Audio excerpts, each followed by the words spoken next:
Hello and welcome. I'm Leigh Ann Gerrans and you're watching W News, broadcasting live from the Al Arabiya headquarters. These are our top stories. Vladimir Putin agrees to a ceasefire with Ukraine and a phone call with President Trump, as Trump says he's willing to talk. Meanwhile, US Special Envoy Steve Witkoff arrives in Moscow to discuss the war with a Russian president. And NATO is stepping up President Trump's words as he meets with the General Secretary of NATO to discuss America's future membership with the organization.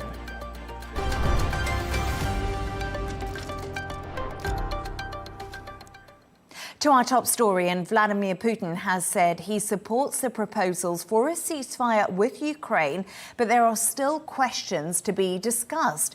During a joint press conference with the Belarus leader, Alexander Lukashenko, the Russian president suggested having a phone call with his US counterpart, Donald Trump.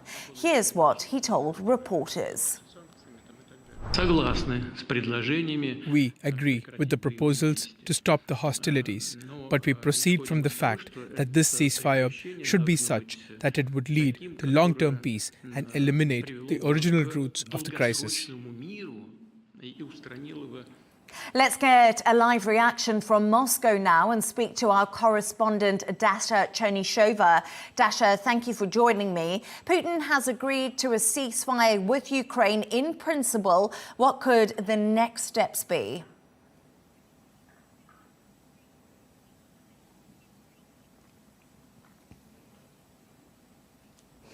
Well, certainly the news coming from Moscow is that Moscow is not saying no, but it is neither saying a yes to the potential ceasefire in Ukraine. So at this stage, Russian president said that there are nuances which have to be elaborated, and therefore the next steps would be the negotiations on what those nuances would be. The Russian president has said that the lasting solution for Ukraine conflict is needed, and therefore he said those 30-day truces, ceasefires are not going to work because they will only give Ukraine time to rearm, and Ukraine will use those 30 days perhaps for the mobilization. But also he wondered how this ceasefire could be implemented. In his position, it is very difficult at this stage to imagine the 2,000 kilometers long front line being controlled and verified. What sort of mechanisms will be in place? And he also wondered what should happen to the Ukrainian troops while Russian army is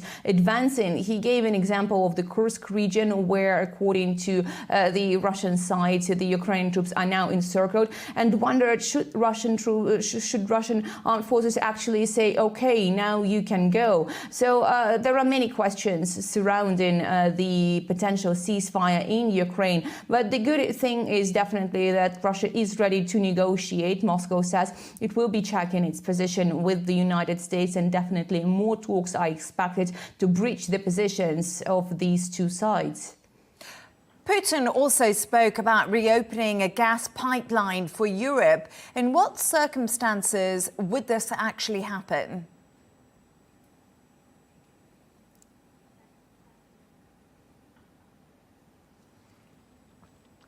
Well, that's right. The Russian president has said that if Russia and the United States agree on the cooperation with between them in the area of energy, then Europe could actually be secured with the cheap Russian gas, and that will be beneficial for the European countries. Now, the bottom line that Russia is trying to make clear to the Western countries all the time is that it was beneficial for Europe to receive cheap Russian gas, and then Europe itself has made a series of steps that have led to the current situation where their economies are suffering. He also has made some comments on the Western companies who would be potentially looking to return to Russia, saying that Moscow says, welcome, you can come back, but there will be no preferred mechanisms for the return of those companies. He said that they will have to work on the Russian market themselves, but this could be actually beneficial for the Russian companies that have taken the niche, that have taken the free space, because that will be leading to the fair competition. Dasha Chernyshova in Moscow, thank you so much for joining me. Let's speak to Gabriel Noronha, Executive Director of Polaris National Security and former Special Advisor at the U.S. State Department. Good evening to you. Thank you for joining me. Firstly, Putin says he's happy to negotiate with Ukraine and agrees with the proposals of the ceasefire. But there are still lots of questions, as our reporter from Moscow was just outlining. How does Steve Witkoff and the US delegation actually navigate Russia's demands? Well, the first thing that's important to understand is Russia doesn't want a simple and straightforward ceasefire. They want to attach conditions to it. They want calls with President Trump to get even more conditions to it. And what they're doing is they're also stalling for time because they're trying to push the Ukrainians out of the last bit of Russian territory in Kursk so that they have more leverage in the final negotiation. So again, they're not operating in very good faith here. And the question will be what penalties the United States is going to put on Russia if they don't agree to this simple ceasefire. Also, Putin welcomed his great friend Lukashenko as the two leaders signed documents which included the guarantees of security. What do you make of the timing of this meeting and press conference? You know, one of the things that Putin wants is he wants to try to drive NATO forces and Western forces further away from Russian borders at the same time that he's pushed nuclear deployments into Belarus and pushed all sorts of Russian troops into the Belarusian borders with Europe and NATO. And so, again, building leverage is always what he's trying to do. But there's also this double standard that he's crying foul about NATO encroachment onto his supposed sphere of influence, while at the same time, he is trying to push Russian and Russian allied interests closer and threaten NATO territories. I think one thing that we've seen over the last few years is how Belarus has turned and flopped into almost an entirely Russian agent. A few years ago, they were actually trying to fight for independence from Russia. That movement is entirely gone now. Putin has suggested a phone call with Donald Trump, which Trump has now agreed to. But how crucial will this be? And what will both sides try to actually achieve in this phone call? We saw maximum pressure on Ukraine. Is Trump likely to do this to Moscow? I think what President Trump wants to see is President Putin serious about peace? Or is Putin just trying to get more and more concessions out of Ukraine and concessions from the United States from this phone call? I think Putin should be a little wary of overplaying his hand. President Trump wants very legitimately to wrap this war up fast. And if he senses that Putin is trying to delay or change the terms, it might not end well for him. And again, that's when I think you might see the U.S. start putting maximum pressure on Russia, doing new economic sanctions, providing Ukraine with more advanced weapons to try to force Russia to the table here. I think Putin thinks he can use this phone call to separate Trump from his national security advisor and his Secretary of State, Marco Rubio. Gabriel, Russia is making significant gains, as you said a little bit earlier to me, in the Kursk region. Putin says Ukrainian forces can either die or be captured. Is this the time for the US to step in and possibly provide security? I believe that that the best way for the United States to get a good deal is to give Ukraine the means to fight for itself. And the economic and military support to push the Russians out of more of Ukraine's territory. That's the best way to get Russia to do this. And then the very vital piece, which Congress is now working on, to impose severe sanctions so that the Russian economy actually collapses. That means targeting Russian oil, gas, minerals, their full banking sector. Otherwise, Russia will believe they can continue doing this, getting more leverage out of Kursk and other regions. If they think that their economy is going to actually suffer in the next year, then they might be willing to come to the table and make a real peace.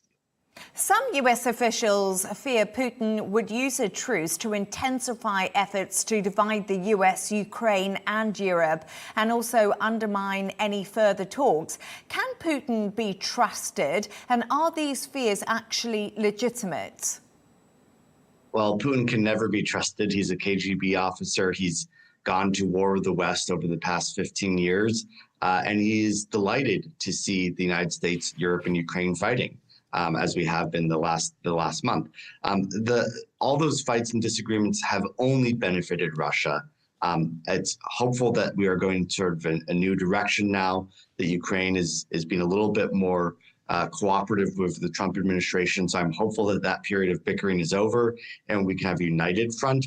But yes, Putin absolutely wants to use that, but he's going to use that whether there's a ceasefire or no ceasefire. He's going to continue to try to divide the West from Europe using all sorts of propaganda techniques and military coercion as well. Gabriel Noronha, Executive Director of Polaris National Security and former Special Advisor at the U.S. Department. Great to have your insights. I appreciate you joining me. Thanks for having me.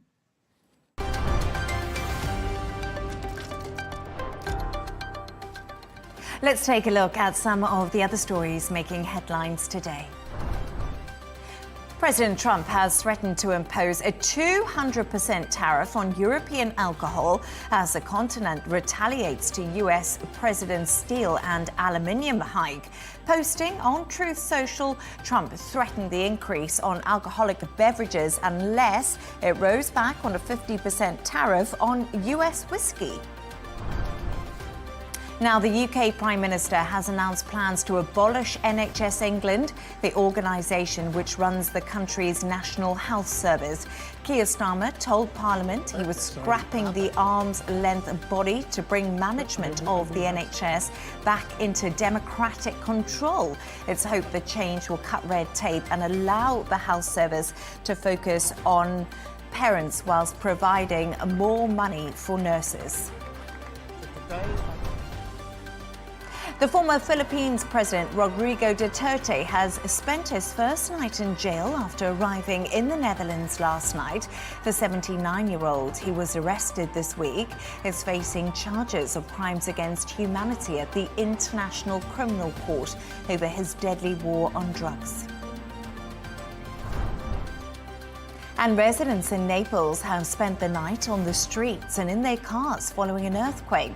The 4.4 magnitude tremor, which struck in the early hours of this morning, shook buildings and brought rubble crashing down. Power supply in parts of Naples were also disrupted.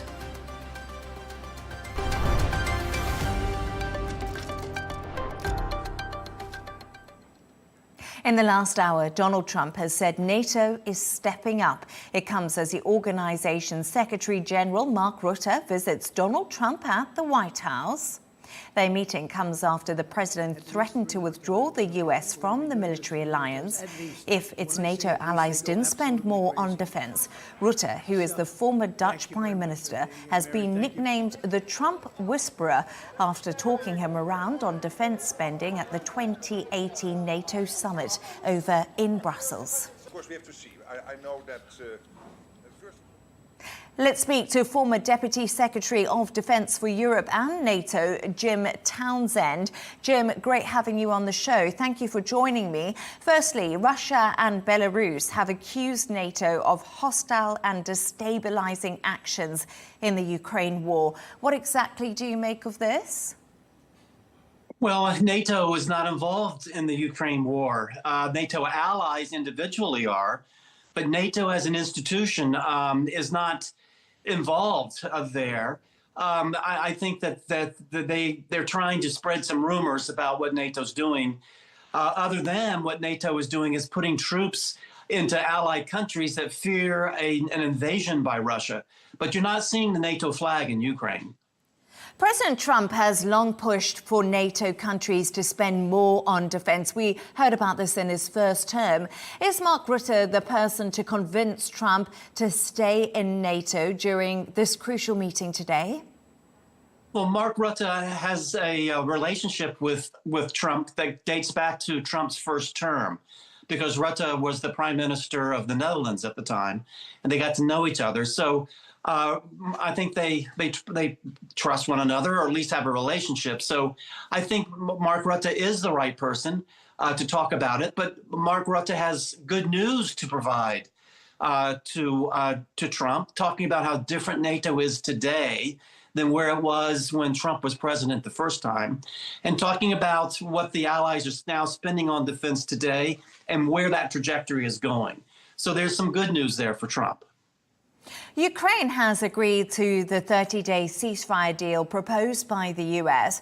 Russia has previously presented 3 truce demands. One of them is no NATO membership for Kyiv.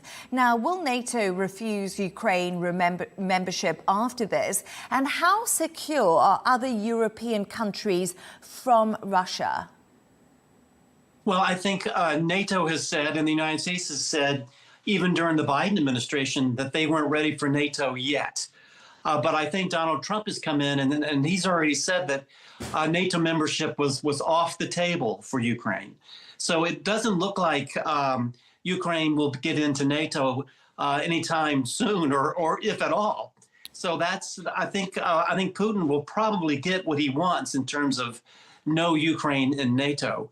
As far as the other allies, I think the 3 Baltic nations and Poland, particularly those countries, and the Nordic as well, Sweden, Finland, they feel under pressure from Putin because there's a lot of so-called gray area activity or attacks that Russia is putting onto them. Misinformation campaigns, cyber attacks, jamming of GPS signals, that kind of thing. So those countries that border Russia feel under threat from the Russians. Something you touched on a little bit earlier, but I just want to get more from you on that. NATO has never encountered such an overhaul of global alliances. Is the world's most powerful military alliance able to transform and survive? You know, NATO has really proven since the end of the Cold War, particularly, that it can adapt to geopolitical changes. They certainly adapted after the Cold War ended during the 1990s. As they enlarged NATO, they during the time of counterterrorism after 9/11, NATO was very involved in helping to fight terrorism, including having missions in Afghanistan and in Iraq. And now with the rise of Russia and aggressive Putin, they've risen to that challenge, and they've adapted their military strategy to handle the protection and the deterrence, the protection of allies and the deterrence of Russia. So it will survive. It will absolutely survive. And I think a lot depends on what the U.S. will do, whether, you know, how engaged the U.S. will be. But regardless, NATO will be around, and NATO will be able to adapt itself. Jim Townsend, former Deputy Secretary of Defence for Europe and NATO. Great speaking to you. Thank you for joining me. You're welcome.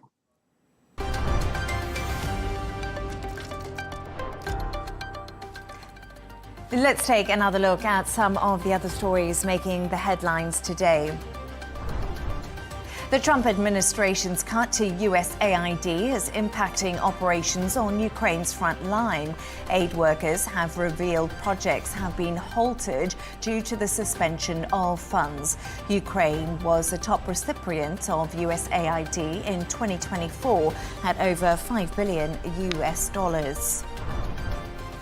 Now, Germany will hold a special session to debate funds for infrastructure and changes to borrowing. Friedrich Merz, the incoming chancellor, wants to secure a €500 billion fund before the 25th of March, when a new parliament does convene. There's a chance of Merz being blocked by a larger group of far-right and far-left lawmakers. Pope Francis remains stable in hospital, according to the Vatican. New chest scans confirm that the 88-year-old pontiff's condition is improving. His doctors say there is no immediate risk of death, but have not given a timeline for his discharge. And don't let your kids be on Roblox if you're not comfortable. That's the message from the company's co-founder and CEO of the gaming website Roblox. The site is popular amongst young people and has been dogged by claims of exposure to explicit or harmful content. The Roblox boss has, however, insisted that the company is vigilant in protecting its users.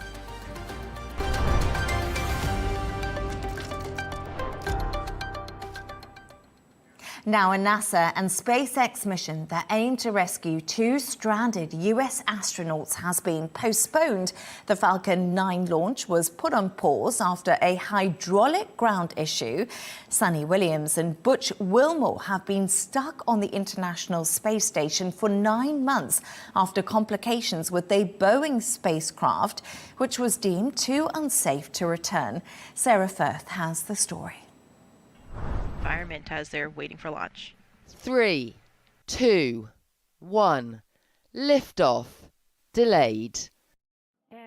The mission called off due to a hydraulic system issue with the SpaceX Falcon 9 rocket, according to NASA. The crew members of Crew 10 out of the Dragon Endurance spacecraft, another following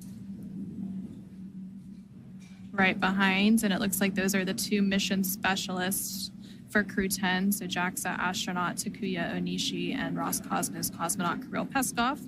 They are now safely out of the Dragon spacecraft, followed there by NASA astronaut Nicole Ayers, and then last but not least, making her way out of the Dragon spacecraft is NASA astronaut Anne McClain.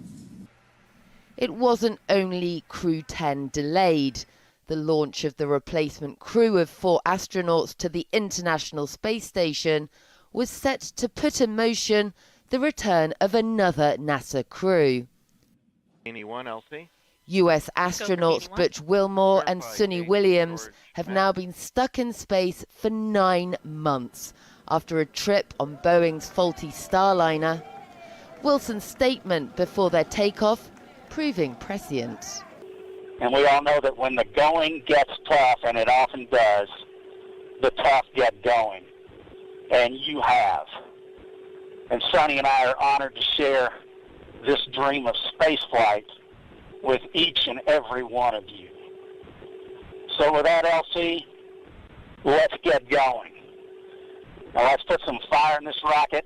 Greetings from the International Space Station. Despite the delay, the 2 US astronauts have kept in good spirits through a Thanksgiving, a Christmas, and now a failed homecoming. NASA says it's now preparing to launch this Friday, and no doubt everyone will be watching anxiously for a safe takeoff for the outgoing crew and the safe return of Butch and Sonny, who have been watching Earth from space and waiting to finally come back home. Sarah Firth, Al Arabiya News.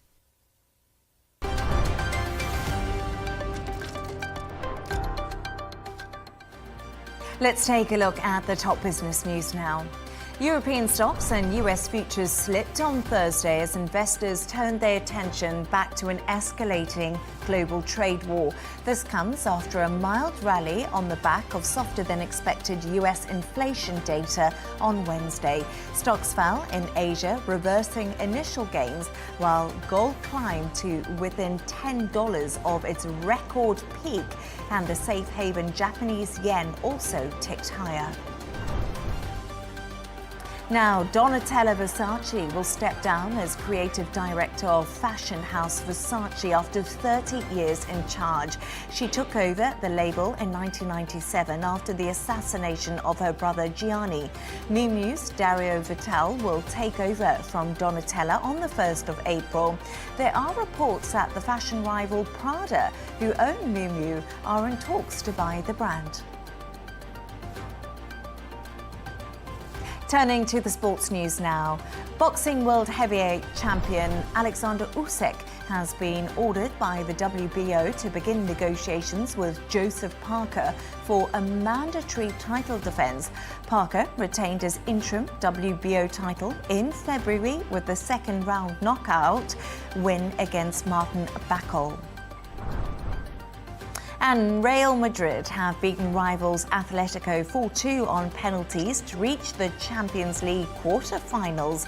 The last 16 tie ended 2-2 after extra time in a raucous atmosphere at the Metropolitan in Madrid on Wednesday before the shootout. Real Madrid will face Arsenal next in the last 8.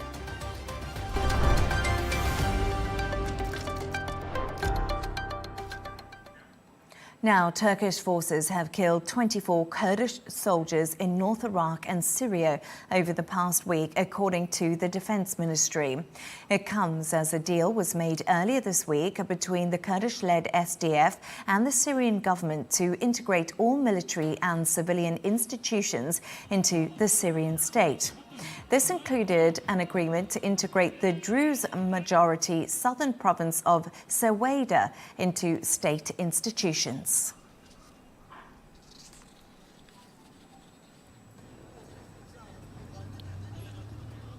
I'm now joined in the studio by Salal Tarif, former Israeli minister. Good evening to you. Thank you so much for joining me. First of all, you were the first Druze minister in Israel.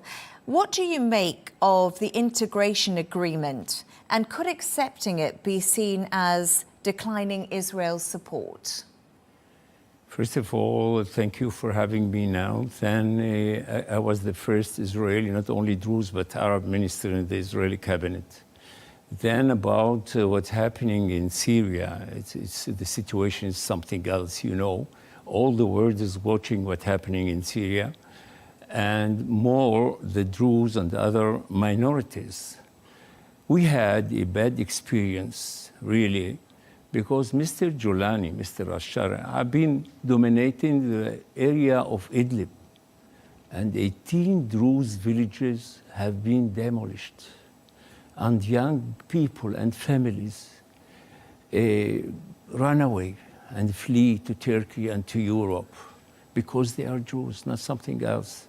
The Jews in Syria have a history for the independence of this state, and they have a feeling belonging to this country. So they have the right now to be suspicious. We are watching, we are now in Israel, they are our brothers and our relatives, you know. Jews are committed to their lands, to their country. So in Syria, they love their country, but they will not give up, you know, their bodies, their history for such regime. There was a very cruel regime of Assad, and I hope it will be not the same of religious and extremists and jihadists, you know, to come there. It's not easy, and all of us are watching this very careful. What are your main concerns for the Druze right now in Syria? I tell you exactly. I told you about what happened in the Idlib when Mr. Jolani had been there and ruling this area. And we just, a week ago, hundreds and maybe thousands of people, kids and families have been assassinated. And nothing done of the whole world. And the Druze will not waiting for the new inquiry committee, you know, for these assassinations. It's bad signs for the new regime.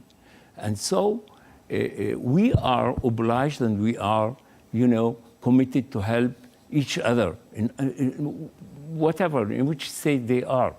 And to Israel, their policy for, you know, decide about security policy to expand the buffer zone in the area of South Damascus.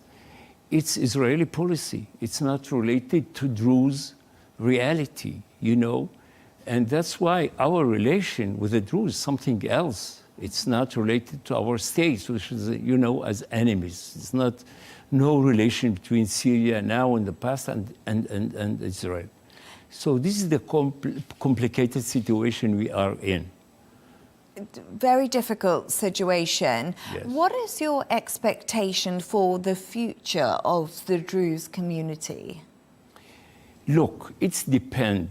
If Mr. Ashara is, you know, controlling his new regime, and not he is controlled by jihadistic, coming from Afghanistan and Pakistan and the crazy people of the whole world, you know.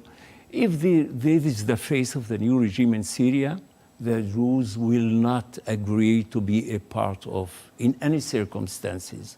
We know all why Mr. Ashara ran so fast to sign an agreement with the Kurds, because the scene coming from Tartus and Latakia and the seashore area was so cruel and bad.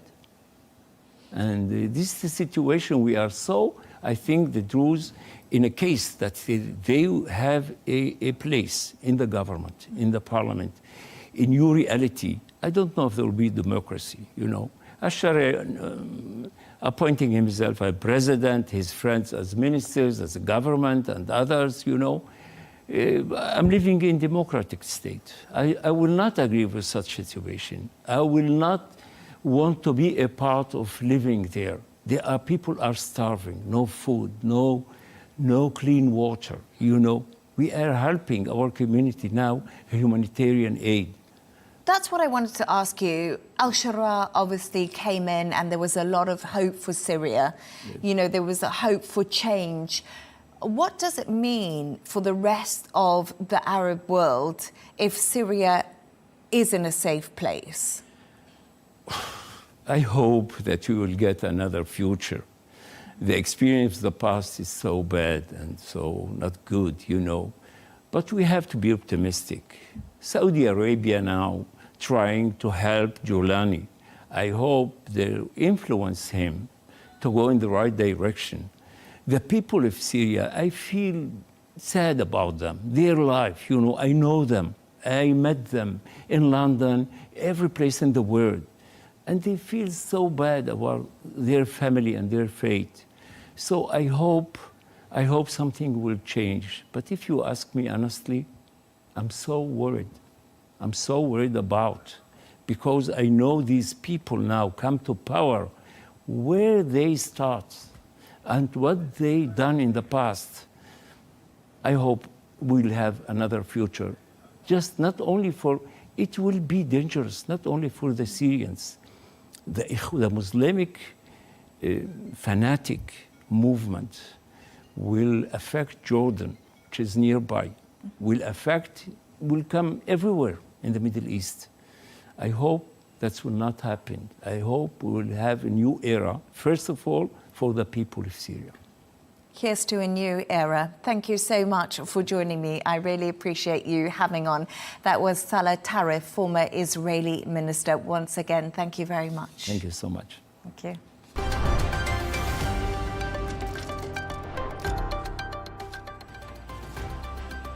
Now, a reminder of our top stories.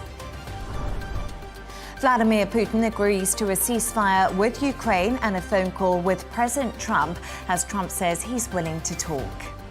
Meanwhile, US Special Envoy Steve Witkoff arrives in Moscow to discuss the war with the Russian president.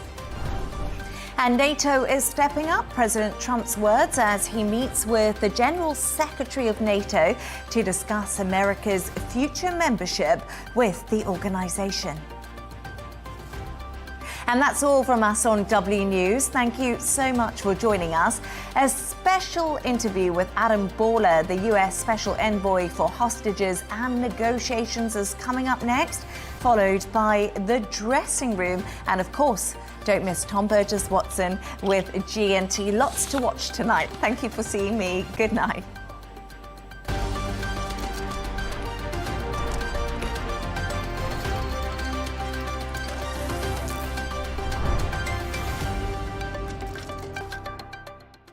At Arabiya News, we go beyond the headlines. From the latest breaking news to in-depth coverage of global events.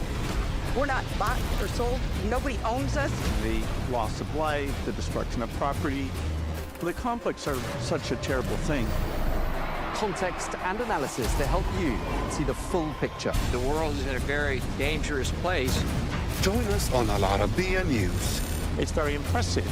Where knowledge meets perspective.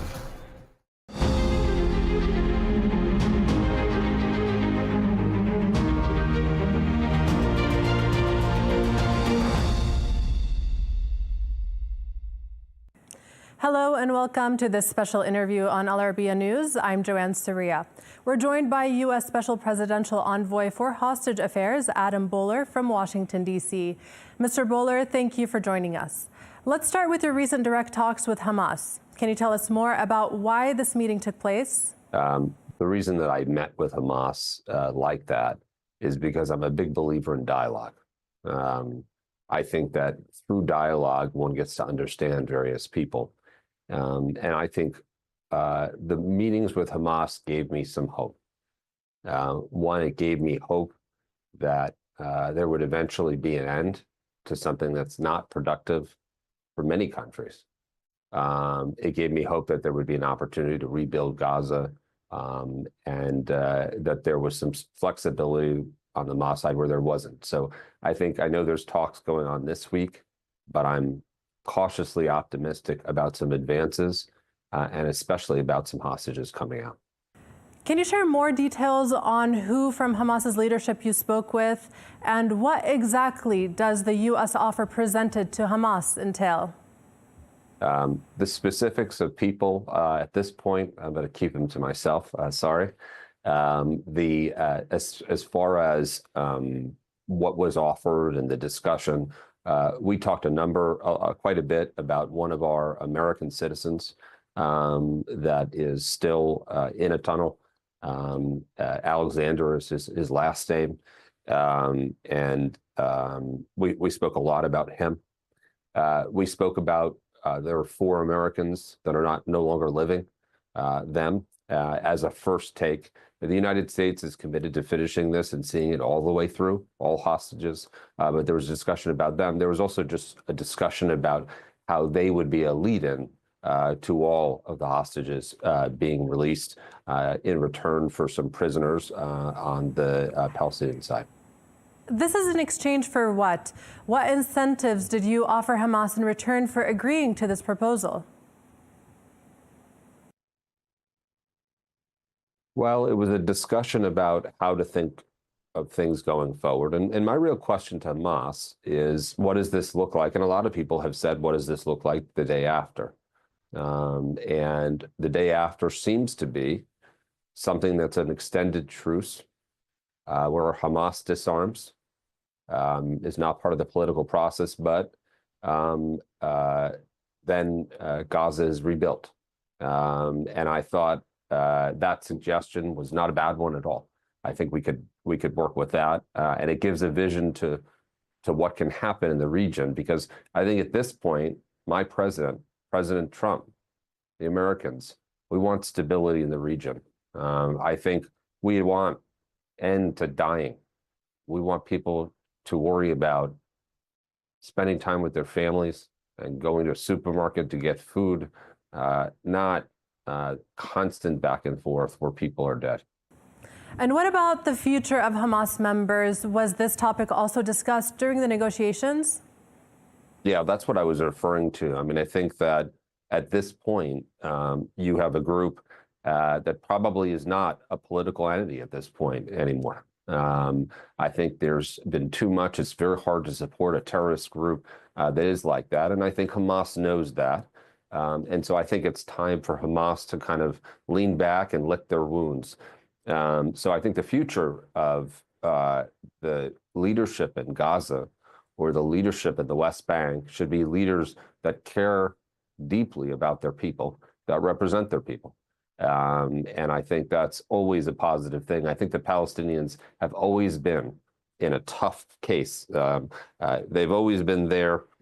People feel bad for them, but there's been nothing to fix them. And I think we're at a unique part in our history. And the reason I say it is the United States and our relationships with our Arab allies have never been stronger, with very strong relationships. So I think now, working together, we can assure some security there too, but it's got to include our Arab friends that are on the ground that are doing it. It can be us in the background supporting, but it is really important. And I think our relationships with our allies over years and years and years are only stronger with our Arab allies.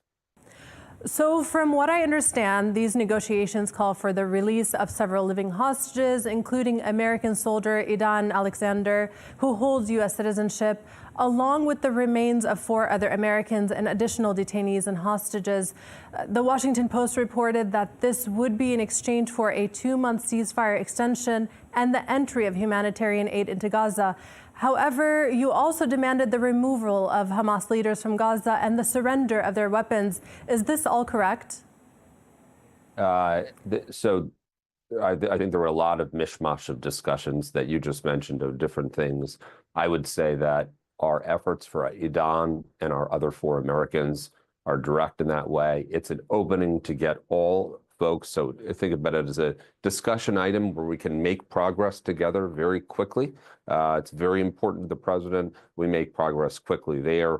And that opens up a lot more, both on the hostage side, as well as what happens from a Hamas perspective. But yes, of course, for the conflict to end, you need a situation where Hamas is not armed and, is going to, go back and become regular citizens. What was Hamas's response to this offer? It was a combination of a discussion. I don't think it was an offer per se, but it was a discussion. And I thought from the conversation that there was possibility to get something done in a way that would work for the region. I did believe that. Now, it's very easy to say that. It's very different to do it. And part of my belief, because one of the questions becomes, how do you set it up so that Hamas doesn't rearm? Well, I need to trust probably a pan-Arab force to do that. Now, do I trust them? I'll tell you something. Yeah, we've had a long history with modern Arab countries, and I know that certain countries, if they tell me something, they're going to do it, and they're going to do it well.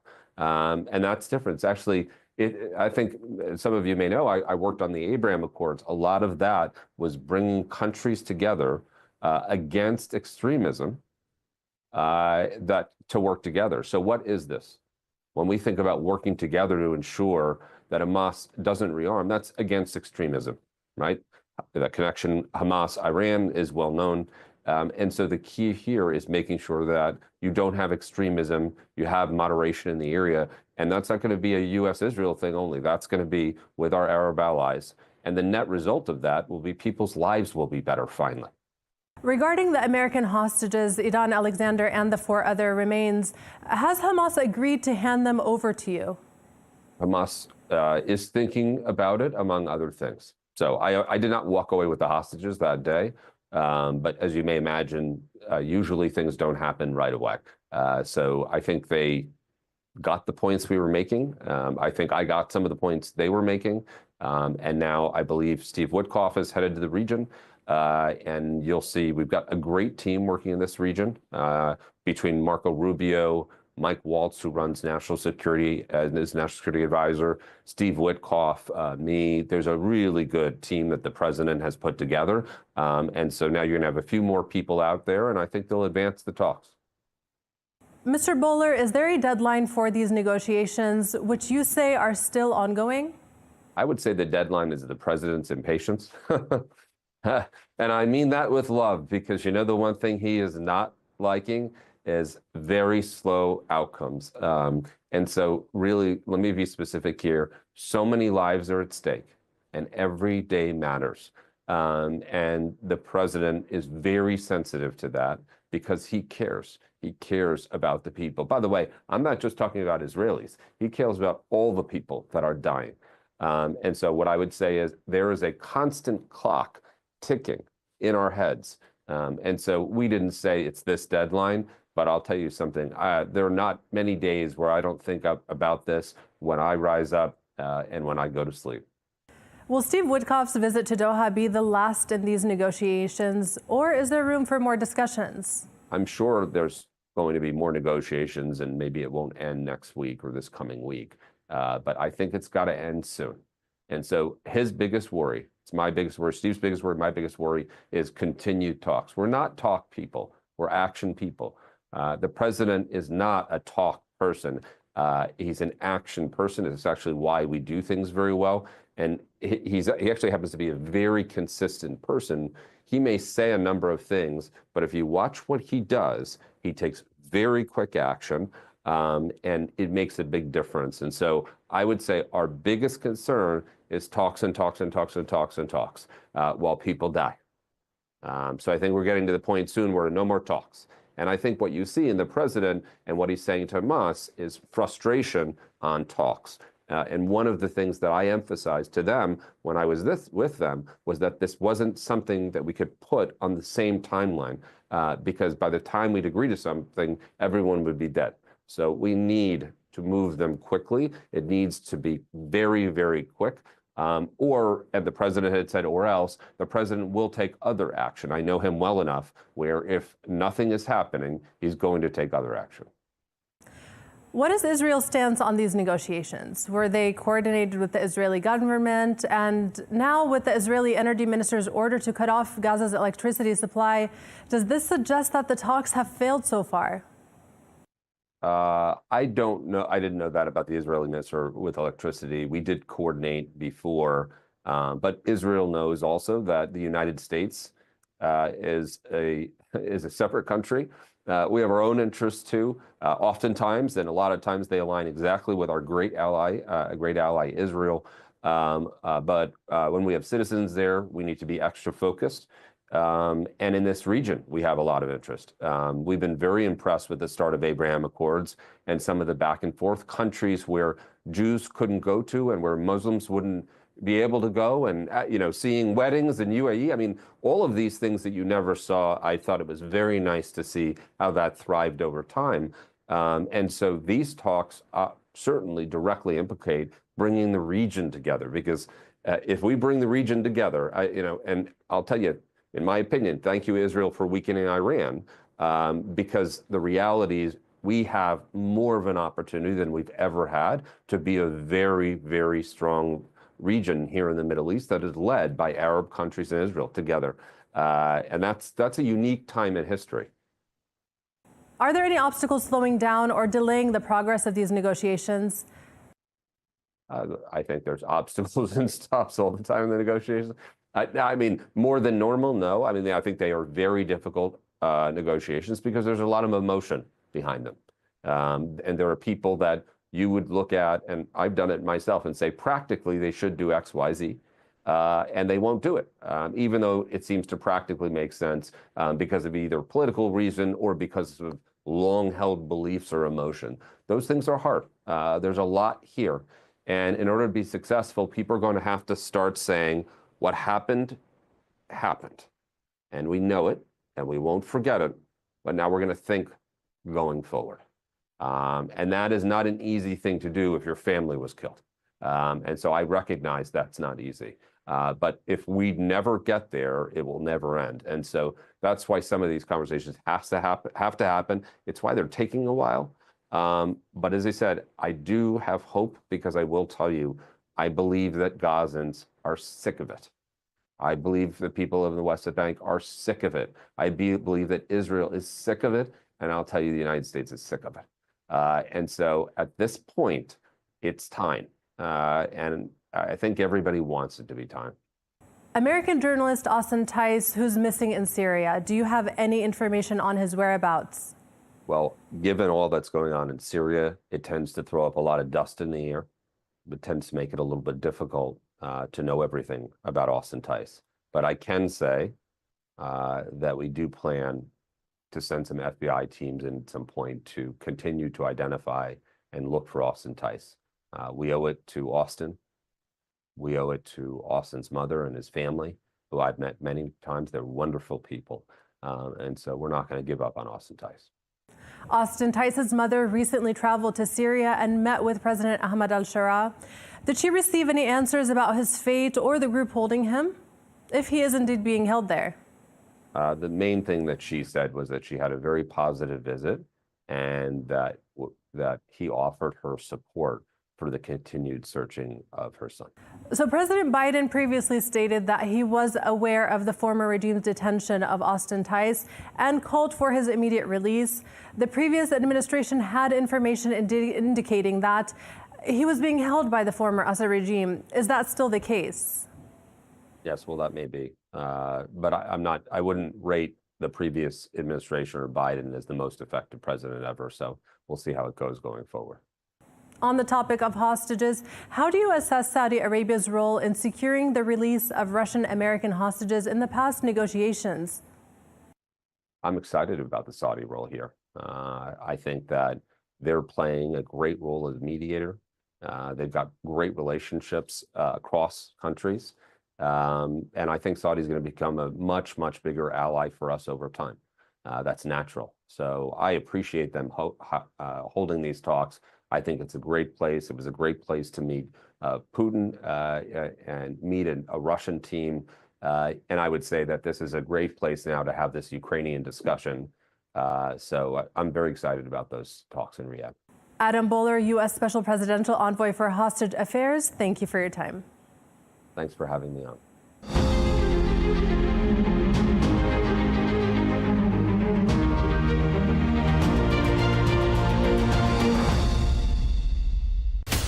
From the White House to Gaza, Kyiv to Beijing, elections, economics and the environment compete with conflicts and other complex issues for our attention. In an age of fake news, deepfake and artificial intelligence, They've got to have a vote and a say. it's important to look beyond the loudest voice to understand the truth. From newsmakers to groundbreakers, My campaign is going very well. presidents, prime ministers, princes and peacemakers, and cultural tastemakers. As Arabs, as Middle Eastern, we're too emotional. Join me on The Riz Khan Show for empowering conversation.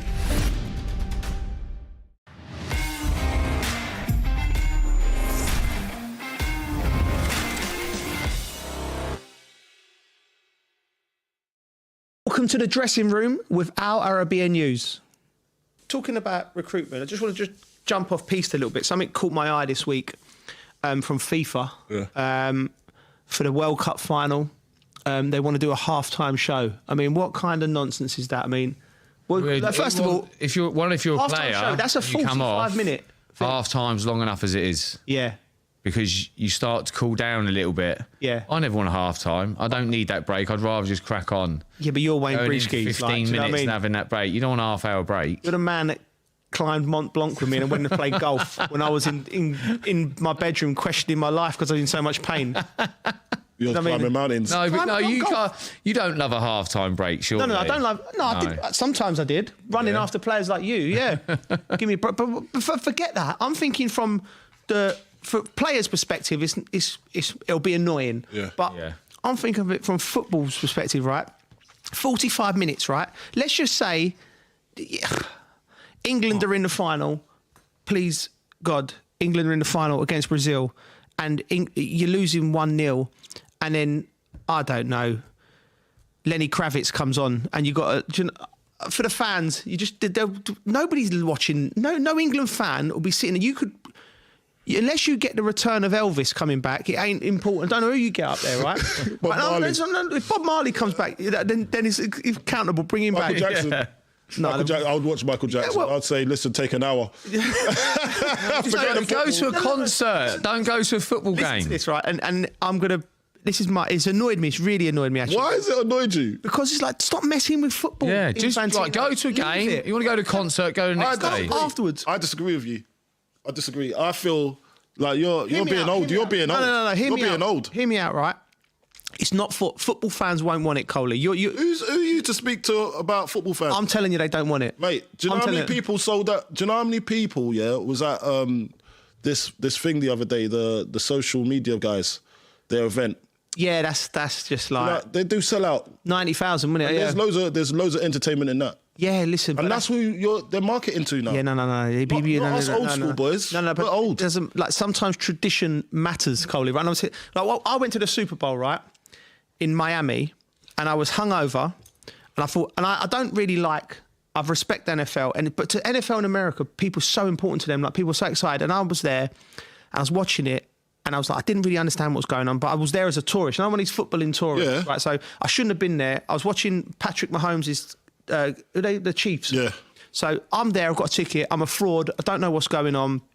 I thought, I've got to go to Super Bowl, giving it, right? And I didn't know what was going on. I was there. Jennifer Lopez come on at half time. And as a tourist, that was the best part of the day. And the most impressive part of the day. You ain't going for the American football. You're going to just have a good time. Super Bowl ain't for me, but I'm there. I'm hungover. J-Lo's come on, and I'm like, oh, this is good. I love this. So and the most impressive thing that day, some of the best athletes in the world on the pitch, the most impressive thing that day was she's 50, right? She looks unreal.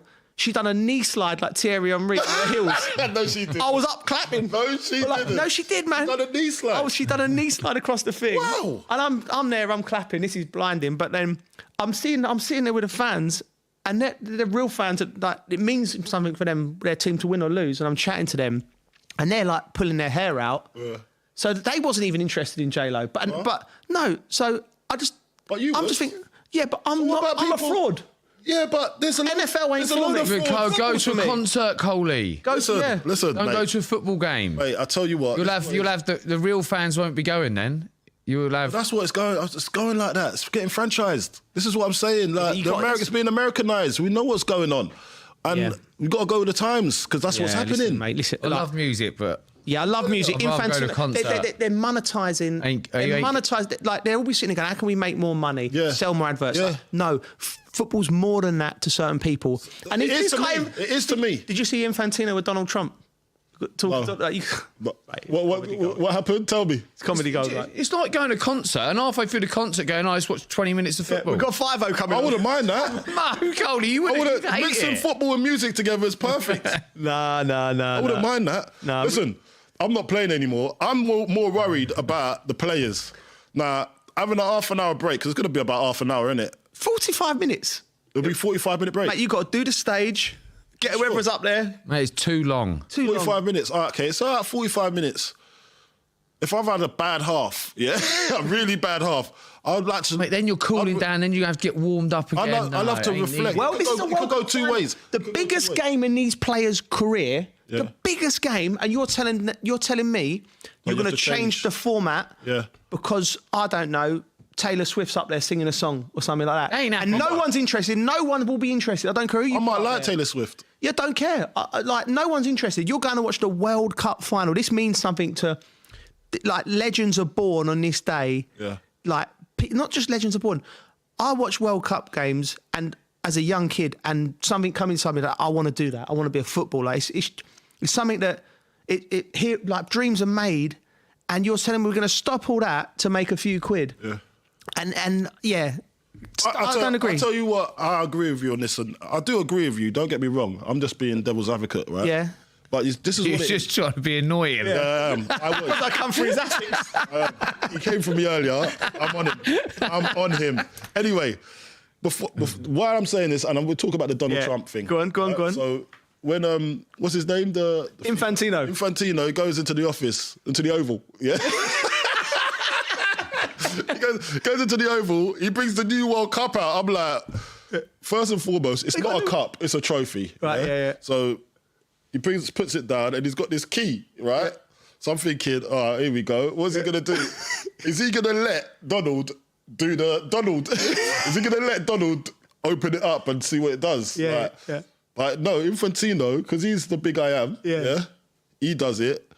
And it's just the most awkward thing ever. Yeah, Did you see it? Did you watch it? Well, I've seen the pictures. I've listened to it. Mate, so they're talking. He goes, this is the key for the new World Cup. And then you see Donald going, well, yeah. He ain't got a Scooby. He doesn't really, it doesn't look like, he's got world affairs to deal with, not the World Cup, So anyway, he opens it, and then it's quite impressive, the trophy. Yeah. It goes into a nice little worldly kind of shape, 3 parts to it. It's quite decent. Yeah. Then he gets the key, and he's like that. There's the key. And he tries to give it to Donald. Donald's like half thinking, should I take it? I'm not really bothered, really. Yeah. And then he goes, we're going to put on a great event, this, that, and the other. But Donald Trump just seemed just like... He doesn't care. He don't care about it because it's not an American sport. That's what I'm trying to say. And we're trying to look at it, and we've got to look at it from a different angle. The Americans, they just want everything entertaining. They want everything to be like, they want to be entertained. Yeah. Whereas we love the sport in its purity.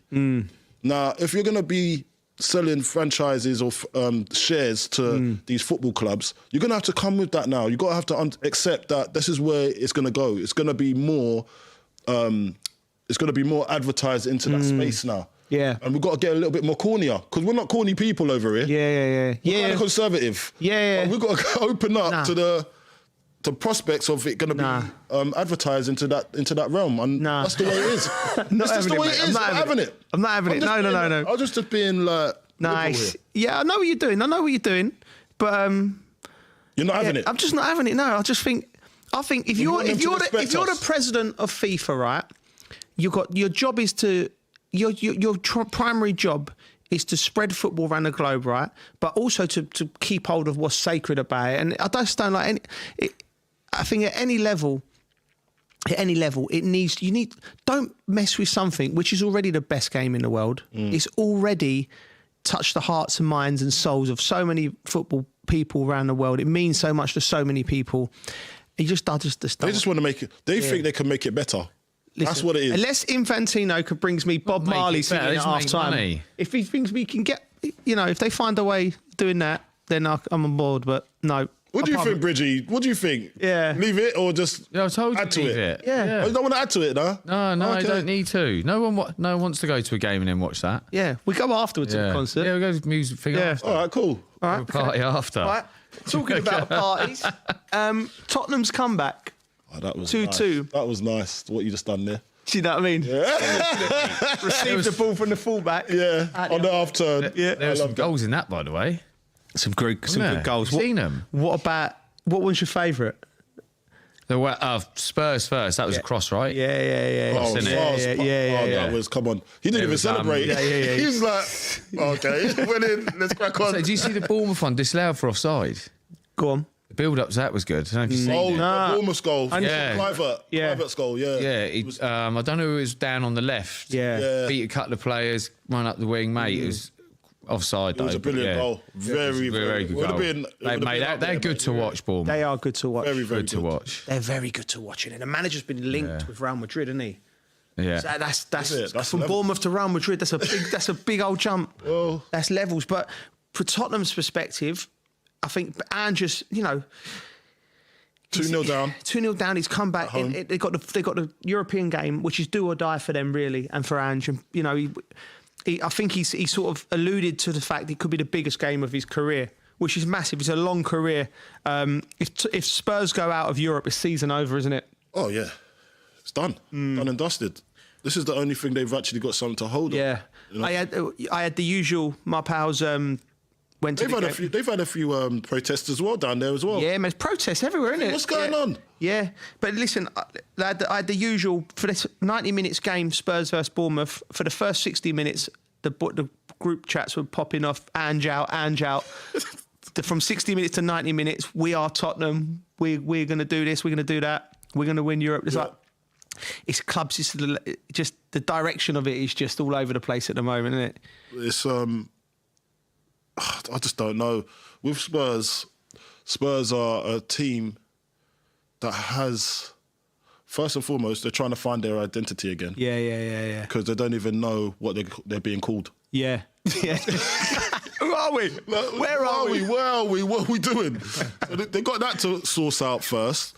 But then obviously you got What's Cody? Sorry, I don't know. Then you want to lay in again? I'm not doing this to you, Spurs. I'm not. This is him. Who are we? Do you remember when? Do you remember when we used to do that? Was it you when we used to do the huddle at Chelsea? And everyone had to have a chance to speak. Oh, that was me, and I couldn't. No. Fumbled. No, was it Willie Gallas? And it was at the end of the speech. They're like, "Come on, we're going to win the game." Yeah. And the Gallas, we took, who are we? And we go, Chelsea. Yeah. Chelsea. That's what we used to do. But Willie, with his, where are we? No, he said, Where are we? Where are we? Where are we? I was looking around. We're in the change room, geez. We're in the dressing room. Back to your one. Did you have a little bit of a stutter? Was you there? Oh my goodness! Was you there? I was there, mate. No. He's gone back. I can even remember what game it was. Remember what came out? Newcastle away. So he's gone. It's Newcastle away at the end of the season, and it was Coley's turn to do the thing. And he had to. He's sweating before the game. Like, you're right, geez. Yeah, I've got to speak. What am I going to say? I'm going to just say, let's get in first tackle. All nonsense. Come on, Baba. And, oh yeah, I did ask you for advice, didn't it? Yeah, you asked me for advice. I went, just don't worry about it. And then we got in the huddle, and he's like, right, right. And they could hear him drying his mouth. I just hear him licking his lips. Someone else take over.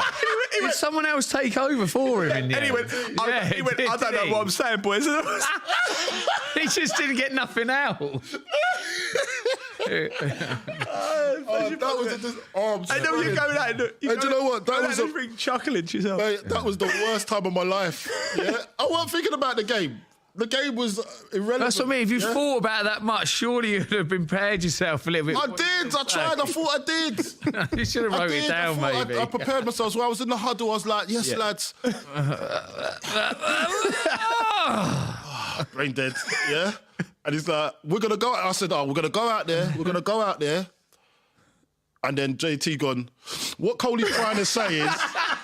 What Coley's trying to say is, I was like, oh my God, ground, please swallow me up. Oh, mate. I don't want to come back. I was, my mind after that, I was gone. I wasn't even thinking about the game after. I wasn't thinking about anything, just getting home. That was in your head the whole game, wasn't it? Just get me out of it. The whole game. Get me out of it. On that note, I think... Yeah, but let's talk about... We haven't even talked about Spurs and Bournemouth. Like, Bournemouth was unbelievable, though. Yeah. Bournemouth, they're a great team to watch. Clivert playing out of his skin. Yeah. Semedo as well. Yes. Baller. Yeah. Like they got the boy, the centre half. Is it Hyson? Yeah. He's being touted for Real Madrid. Yeah, mate. Player. So he's only 19, 20, isn't he? Yeah. Eva Nilsson, what a striker as well. It's not. See, that's why you need a striker. The cross for the first goal was unbelievable. And he's just come back from injury. Mate. And the finish. Top scorer. That's the level the Premier League's at. Top scorer in Portugal, Brazilian. Is it Brazilian? Yeah. We'll sign him and he goes to Bournemouth. You know what I mean? And that's the level. That's why Bournemouth are a serious team now. Yeah. I think it was Tavernier you were talking about with that run down on the left. You like him? Is it? Yeah. Tavernier, you like him. Very good player. Yeah. But Bournemouth are playing some brilliant football. Obviously, Kepa shouldn't have made that challenge at the end to bring them back. Oh, stupid. It's mate. Kepa, like... You praise him for his commitment, like, but he should have just backpedaled. Do you know what I mean? I ain't getting there. I've got to backpedal here. but look, Spurs capitalised on it, and look, Son. Yeah, that was kind of a cheeky penalty. Like that always has that. See the type of penalties, yeah, we don't hit it properly. Yeah, and he just kind of like, it's like a nothing. I think it's disrespectful. Yeah. I don't like it. Keepers hate it. Keepers will hate it, mate. Yeah, but it's like a P-roller. Like he didn't even hit it properly. He hit it true. I think when you I always remember doing shooting practice, and if you tried to dink the keeper, they used to be so angry. They catch it and boot it and get it. Yeah. I remember that. Yeah, that was unreal. It was Carla. I remember Carla and Peter Checkmate used to be fuming. They catch it and boot it. Let's talk about that. Why are they fuming? Like just weird. Try and lob them or like I'm just trying to get a goal. Yeah. Why are you fuming about it? It's the disrespect. What do you mean? It's the disrespect. Listen, there's different types of ways to beat a goalkeeper. Yeah, I know. This is what just stay in your goal and try and save him, mate. Yeah, get in your box, goalie. You know what I mean? Like, why are you trying to be bitter? Our goalkeepers be fuming with you right now. Yeah, goalkeepers unions. I don't know. They'd be in the gym or something, bench pressing or something, wouldn't they now? Rob Green used to be like that. He used to just boot the ball far and wide. Unwritten rule across football: if you goalkeepers, if they feel they're being disrespected, they're allowed to boot your ball, and you have to get it like you're a dog. Unbelievable. Unacceptable, goalkeepers. All right, so moving on to the iconic 12,000-seater stadium with a pub on every corner. Now, I grew up around that area. You look at the smile on your face. You know what I'm talking about? Yeah. I actually broke into that arena. Yeah. And that's where my dream started. You got a burglar's hat on, to be fair. Like that. Yeah. I used to go with my mates. Yeah, with my mates. We used to climb over the fence. Yeah. With a couple of footballs. And this is in the summer when obviously we weren't there. And kick a few balls out on Griffin Park. You know, and that started my love for the game. So I want to play there. And I used to always watch. Like I used to live on the 8th floor, so I used to go up on the... Because there's a block of flats, so it's like 8 block of flats. I used to live in Maudsley House, the second one closer to the stadium. Yeah. and I used to go up to the top floor, and at night time, and when the lights were on, I used to be able to see the match. Wow. So there was where my pipe dream started. So I'd love to play under them lights one day. Yeah. You know what I mean? So Brentford has indirectly played a massive role in my development as having a dream, you know? Yeah. So, look, they're going to be saying goodbye because now it's derelict to Griffin Park. They've got a brand new, great G-Tech stadium, unbelievable in Brentford. And I drive past it now and again, and I look at it and I think, I haven't even been there yet. Yeah. You know what I mean? But I just can't get my head around leaving Griffin Park. And Griffin Park had a pub on every corner. Only stadium ever. And it's unbelievable just to be a part of it. I know in Griffin Park and I know in the history of it. And it's going. Yeah. It's going. It's going to be getting knocked down. Is it what they could put in the flats? Yeah. Housing, wasn't it? Housing and everything, yeah. So there's development plans.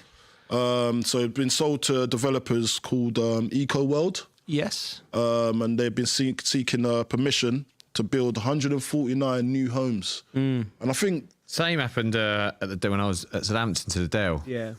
That got knocked down and... Did it, yeah? Housing got put on it. Yeah, same as West Ham as well. Yeah. West Ham up to I was there when that happened. What did you... bad, isn't it? Do you know what? It's nice walking out to St Mary's. You know, I think the pitch was not always good at the Dale, but a lot of the time it's good. But going out to St Mary's, you know, the pitch was good. Yeah. It's a bigger stadium. It's different. But different ain't always good. I guess you got more people can go, more money, but I just miss the atmosphere.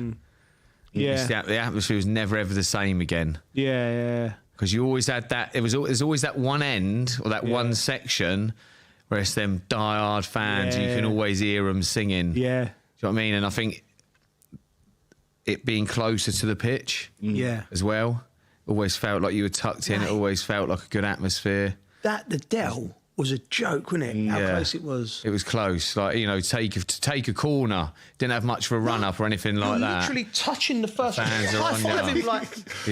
They could touch it, didn't they? And the atmosphere, and then you go to a new stadium, the atmosphere is just totally different, completely different. I know. I remember playing. I played at the Dell, and we got beat, and it was I can't remember exactly. It was an incident where Righty was there, big Righty. And Harry Redknapp was digging us out, and it was like screaming at us. And I think it's just funny and stuff. I remember like a tiny dressing room. You like that? They do that on purpose in the old school dressing room. Harry was screaming at someone. Ours was tiny as well. Didn't look after the first team either. It was a bit bigger, but it's still tiny. And then Johnny Moncur's got up, and he's gone to get a sandwich, like while the manager's chastising someone, Harry, and you see Harry's getting angry, timing. and then he's shouted at Johnny. Johnny's got his half naked, and he's booted the sandwiches, the sandwich tray of sandwiches that come in after the game. The sandwiches gone everywhere, and one's landed on Frank Lampard's shoulder, or something like that, and he ain't noticed he's got a damn sandwich there, like. And I'm about 17, and this is all going off, you know. You used to like the nice... You want to laugh? Mate, I was... Have a sandwich on his shoulder. I'm like, am I not laughing? Like, I've got the manager's eyeline. I'm like... And then Righty I think, went to the shower, and it was all like going... There's, you know, when you're a 16-year-old kid and this is your introduction to men's football. Yeah. I remember it was at the Dell, and I'll never, ever forget it. And I thought, I don't ever want to have a ham sandwich on the shoulder. I don't ever want a manager to speak to me like that. I'm going to make sure I'm on Is that why you don't eat ham sandwiches? He's got phobia. But Frank, I don't know if he had a numb shoulder or something. He's just there chilling. I like listening to the manager like... Yeah, he's right. He's right. Old stadium. What do you about West Ham, though?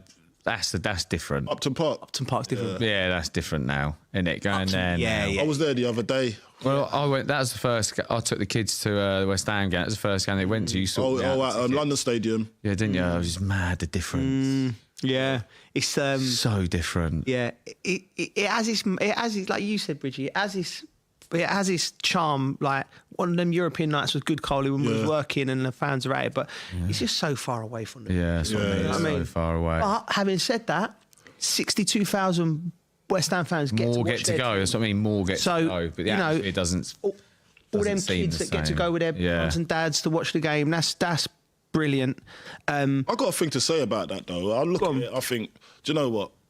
Like the old school stadiums, like the traditional stadiums where it used to be stand up, and you could move around in the stadium a little bit. You didn't have a designated seat. Yeah, those ones, like when you look at the places like the Dell, even like to some degree Stamford Bridge, when it all changed and knocked down, so and put seats in and everything. Because I saw the history of the stadium, especially the Chelsea one, because we had to learn.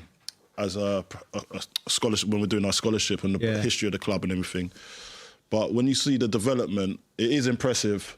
But at the same time, every time you add more to a stadium, or it's supposed to be better than it was before, or you've moved stadiums. They have to take in the fact. When I was just looking at the new Everton stadium, got to take in the fact of the atmosphere, I'd say the relation between the players and the fans, and how does that merge? You know, when it's too, like as you said, that London Stadium, when it's a bit too far away from the pitch and the players can't really feel the energy. I can understand why fans would get upset with that. Because it's not the old school where, as you're saying at the Dell, everything's touch tight. There wasn't even a run up, and then you could batter a player, and he hears it. Do you know what I mean? Just having that relationship between player and fan, that's all gone now. I know. It's all gone, and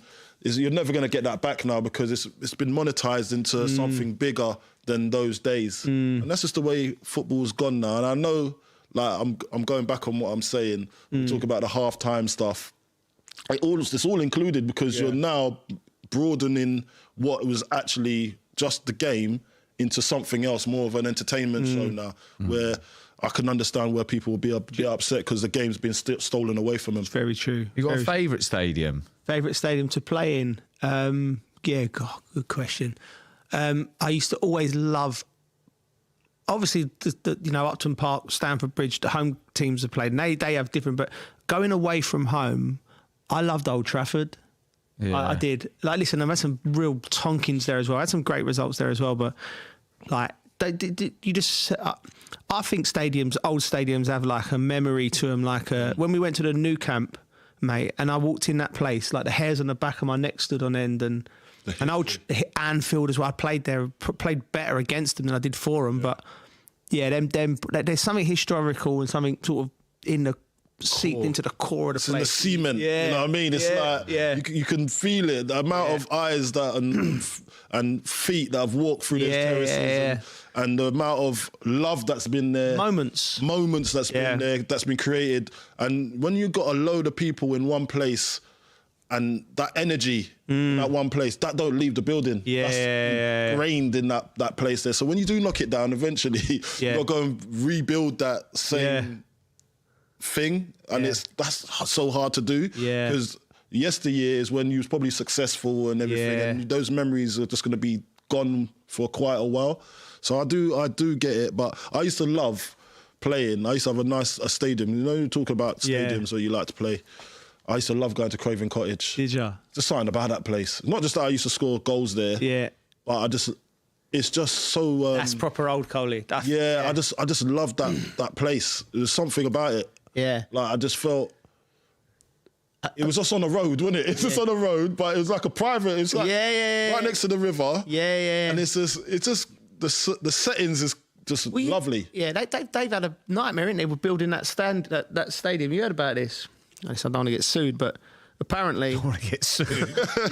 Listen, anything could happen nowadays. No. So, they've been building this stand for years, and it's like half open. It's not half open. But apparently, the front, I don't know if it's even out there. So whoever's built it has done a bodge job because it backs onto the river. So it hasn't passed health and safety. So they've got to move the stadium. Don't get dodgy builders in, people. What does that mean? I don't know. What do they do then? About it. They've been building this stadium. What are they going to do? Move the river? got to build a moat or a dam or something. I don't know. What they gonna do that? I don't know. Maybe get Carlton Cole in. I'll figure it out. Give him a quote. It's going to cost you that.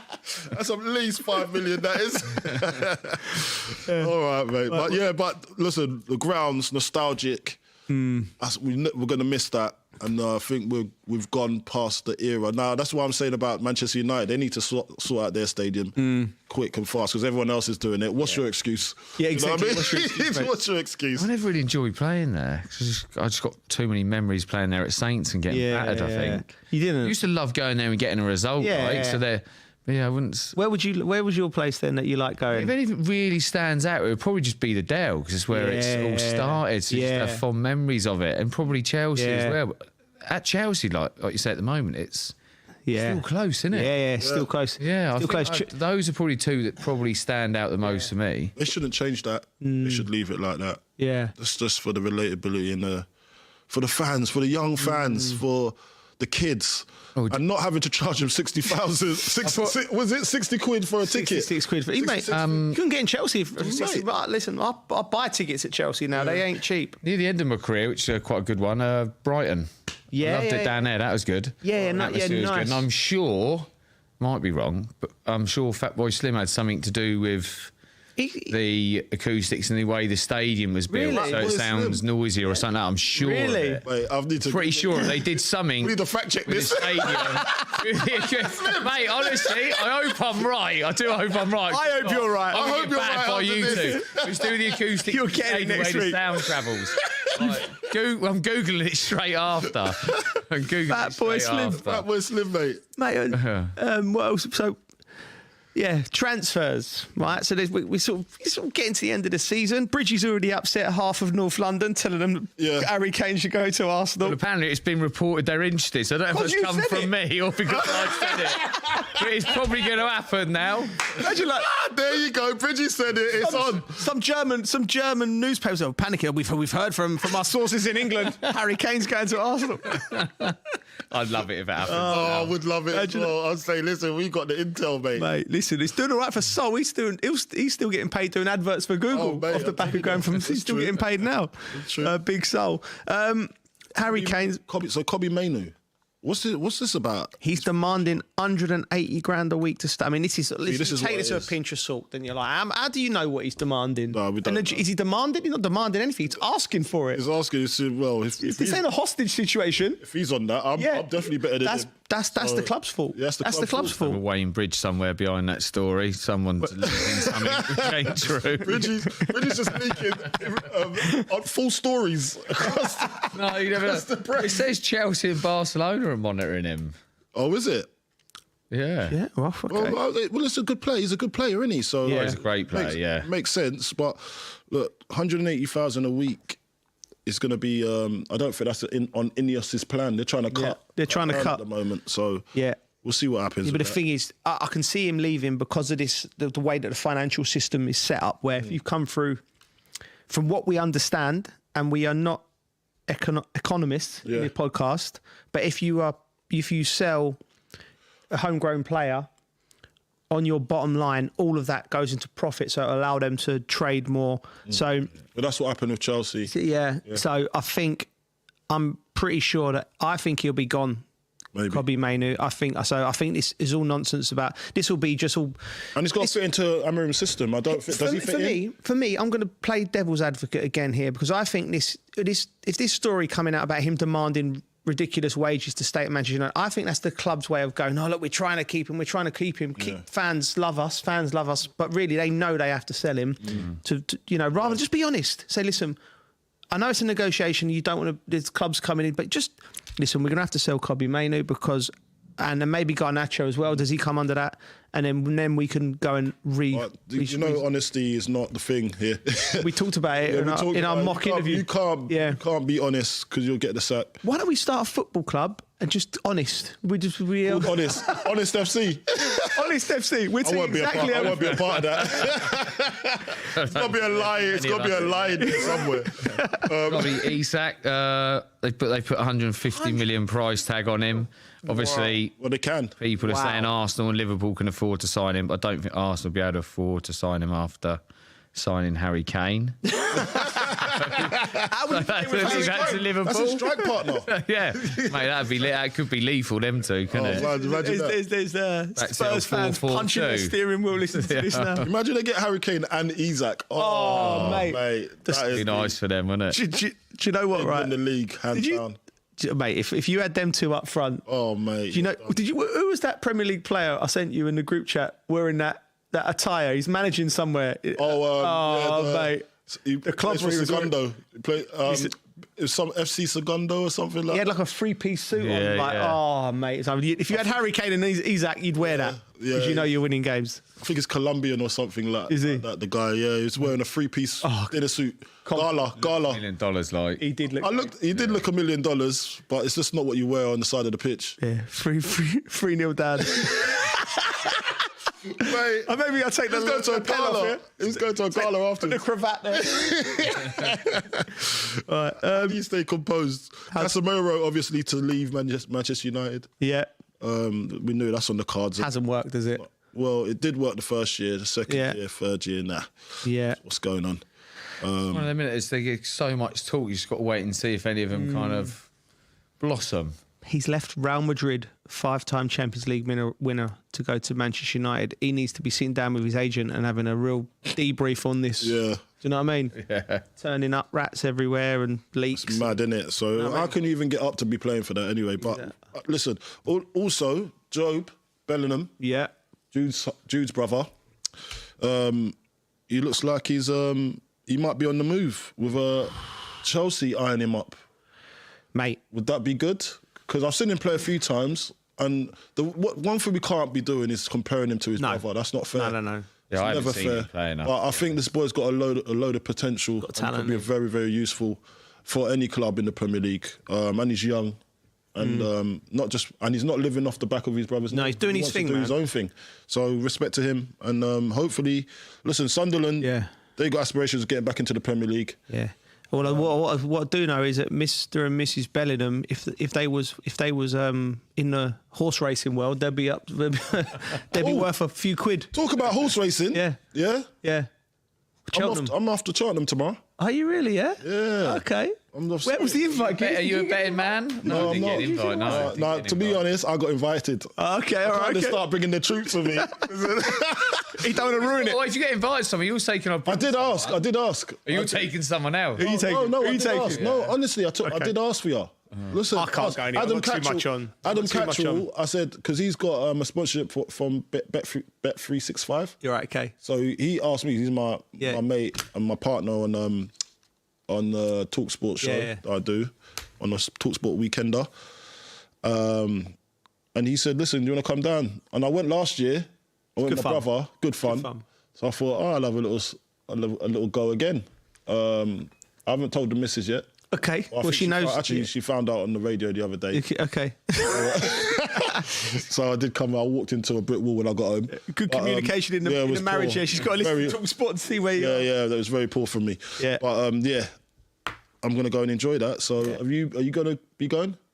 No, not this year. Mate's going. Yeah. Mark. Mark could be there. Mark could be there. I'm going to meet. You've told him you're there, so he'll be hunting for you. Yeah, I know he's there, mate. He said he's a betting man as well. Do not follow him. I'm not. I don't bet. Bets on, please. I don't bet. I'm just there for the niceties. Yeah, the niceties. You'll have a lovely time, mate. I'm there for the Aspirol. Yeah. You know what I mean? Listen, you'll have a lovely, lovely time. Listen, I enjoyed that. Thank you for listening to The Dressing Room with Al Arabiya News.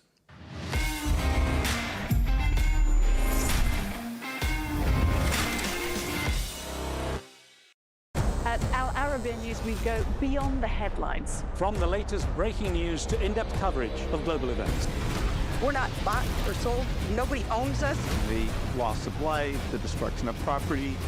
The conflicts are such a terrible thing. Context and analysis to help you see the full picture. The world is in a very dangerous place. Join us on Al Arabiya News, It's very impressive. where knowledge meets perspective.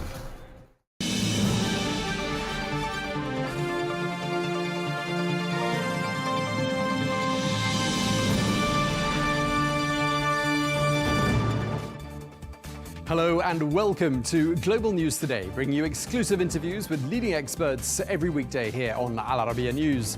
I'm Tom Burges Watson. Coming up on today's programme, Russia gives a lukewarm response to the Trump administration's proposal for a 30-day ceasefire in Ukraine.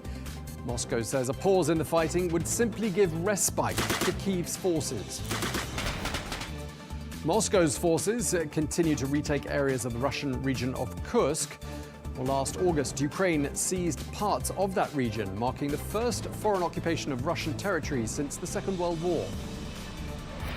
Speaking alongside the visiting Irish Prime Minister Micheál Martin, the US President Donald Trump says that residents of the Gaza Strip will not be expelled from the Gaza enclave. And that visit came ahead of the annual St. Patrick's Day celebrations across the globe. We're going to be asking in just a moment, how did Prime Minister Martin get on in those talks with President Trump at the Oval Office?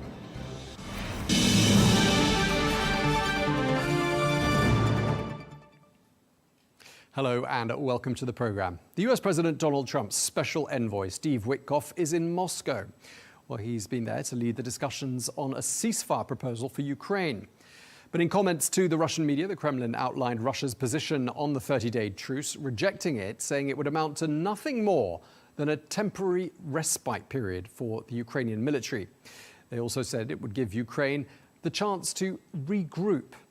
Well, the Kremlin aide added Russia seeks a long-term peace settlement in Ukraine, not a short one. Well, yesterday, President Trump suggested that he could target Russia financially. This as Ukraine's president urged him to take strong steps if Moscow fails to support the 30-day ceasefire. Well, President Trump's threat came as the French Defense Minister, Sébastien Lecornu, told a press conference in Paris that should a ceasefire announcement come, Europe would have to be prepared to enforce it. Things you could do that wouldn't be pleasant in a financial sense. I can do things financially that would be very bad for Russia. I don't want to do that because I want to get peace. I want to see peace, and we'll see. But in a financial sense, yeah, we could do things very bad for Russia. It would be devastating for Russia, but I don't want to do that because I want to see peace. Well, let's get more now. We can speak to Scotty Nell Hughes, a Republican strategist and political commentator who joins us from Nashville, Tennessee. Scotty, great to see you once again here on Al Arabiya. Just reading between the lines and listening to what's being said in Moscow, it's beginning to sound like that US delegation in Moscow is going to return to Washington empty-handed. Is that how it looks to you? I would be a little bit more cautious right now at this point. I think, just even as of a week ago, Vladimir Putin expressed his intent that he wanted peace and he wanted to settle the situation. But he is coming to the table with two hard lines. And the number one line being that Ukraine has to promise and NATO has to promise not to allow Ukraine into its family.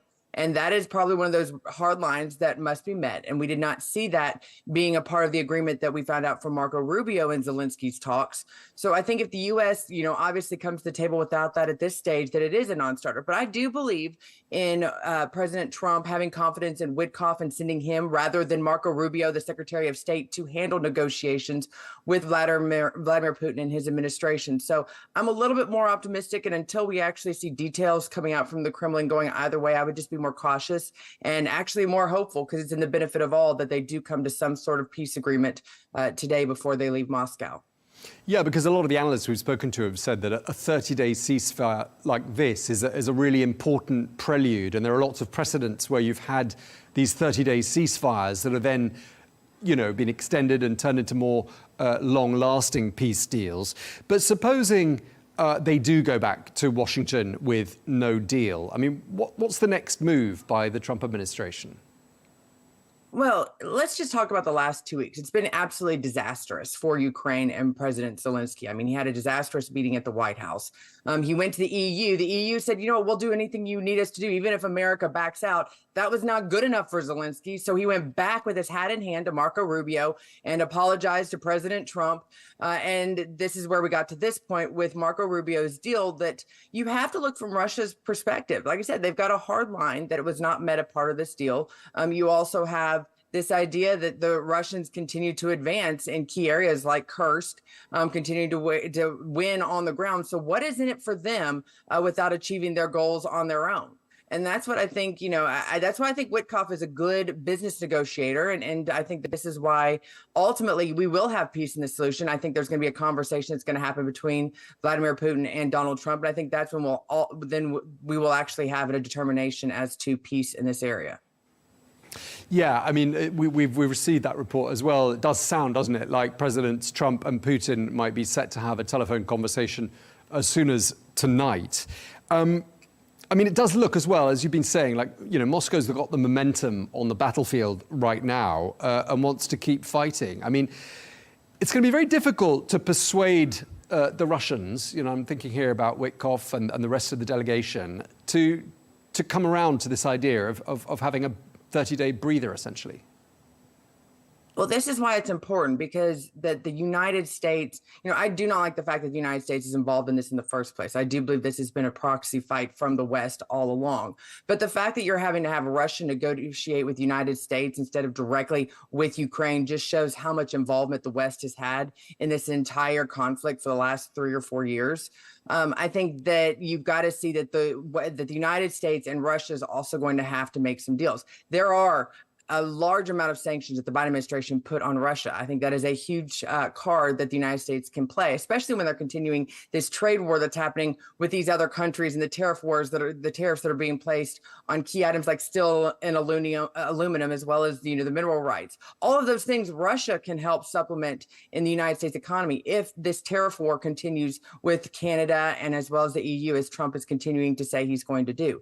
So there's a lot of benefits right now for the United States and Russia to be debating. But I think it's very telling in the fact that Russia and U.S. are having these conversations and not Russia and Ukraine directly. We are hearing from the Russian Foreign Ministry that there are these more active contacts between the United States and Russia, which is what you've been saying as well. I mean, where do you see this heading to? I mean, obviously, the Ukraine ceasefire talks are one part of it, but there is a broader strategy from the Trump administration to re-engage with Moscow. Where's this heading? Hopefully this is heading to global peace for all countries that are involved. It's in the best interest of everyone. During the last 3 years under the Biden administration, all that the United States involvement did was push Russia towards other countries like Iran and China. And that might not be in the best interest for Americans. It also considered millions and billions of dollars of American taxpayer dollars being poured into Ukraine, being unaccountable for. So I think, it's in the best interest for the world, for peace, but most importantly, coming from a citizen of the United States, in our best interest, that we do what we need to take right now to broker peace in the area. Vladimir Zelensky knows what that takes. And we will see, they say that the ball, Marco Rubio said the ball's in Russia's court. It really isn't. Vladimir Zelensky knows exactly what he needs to do if he wants to have peace in his region, the region that continues to be dominated as Russia continues to advance within the country. I think that it's up to Vladimir Zelensky. Does he really want to end this war, or is he going to continue to take millions of dollars, not only from America, but from the EU and all of the other countries in aid? And is that his ultimate goal, rather than actually having peace for his people? Sorry, just to clarify what you're saying there, are you saying that Zelensky should simply surrender? Absolutely not. But I'm saying Vladimir Zelensky needs to make sure that he legitimately wants peace. Those deals, just the little things that we knew that came out. But he does. He does want peace. Media. He does want peace. He wants this 30-day ceasefire. Well, he wants a 30-day ceasefire. Then agreed to the one stipulation that started this war, that Ukraine will not continue to push to join NATO. That's ultimately the red line, the hard line. And Zelensky has not said that he would agree to that yet. There's also the push that real free elections would happen in Ukraine. That he hasn't actually said that he's going to do that either. Well, no, he can't, because there's martial law in place at the moment. So if there's a war going on, how can they? He put in place because he put martial law in place. So, but all countries do that. All countries do that when there's a war. So then say, perfectly normal. This conflict and I will hold an election. But he hasn't even said that intent is going to happen. But ultimately, like I said, it comes down to the NATO. So while they say the ball's in Russia's court, it's really not. It's in Zelensky's court. If he would actually come to the table with the same things, the same reasons why this got started in the first place, I think you would see peace happen very quickly between the two countries. So you're saying the solution is for actually not the United States to be involved, but for President Zelensky and President Putin to thrash it out between them?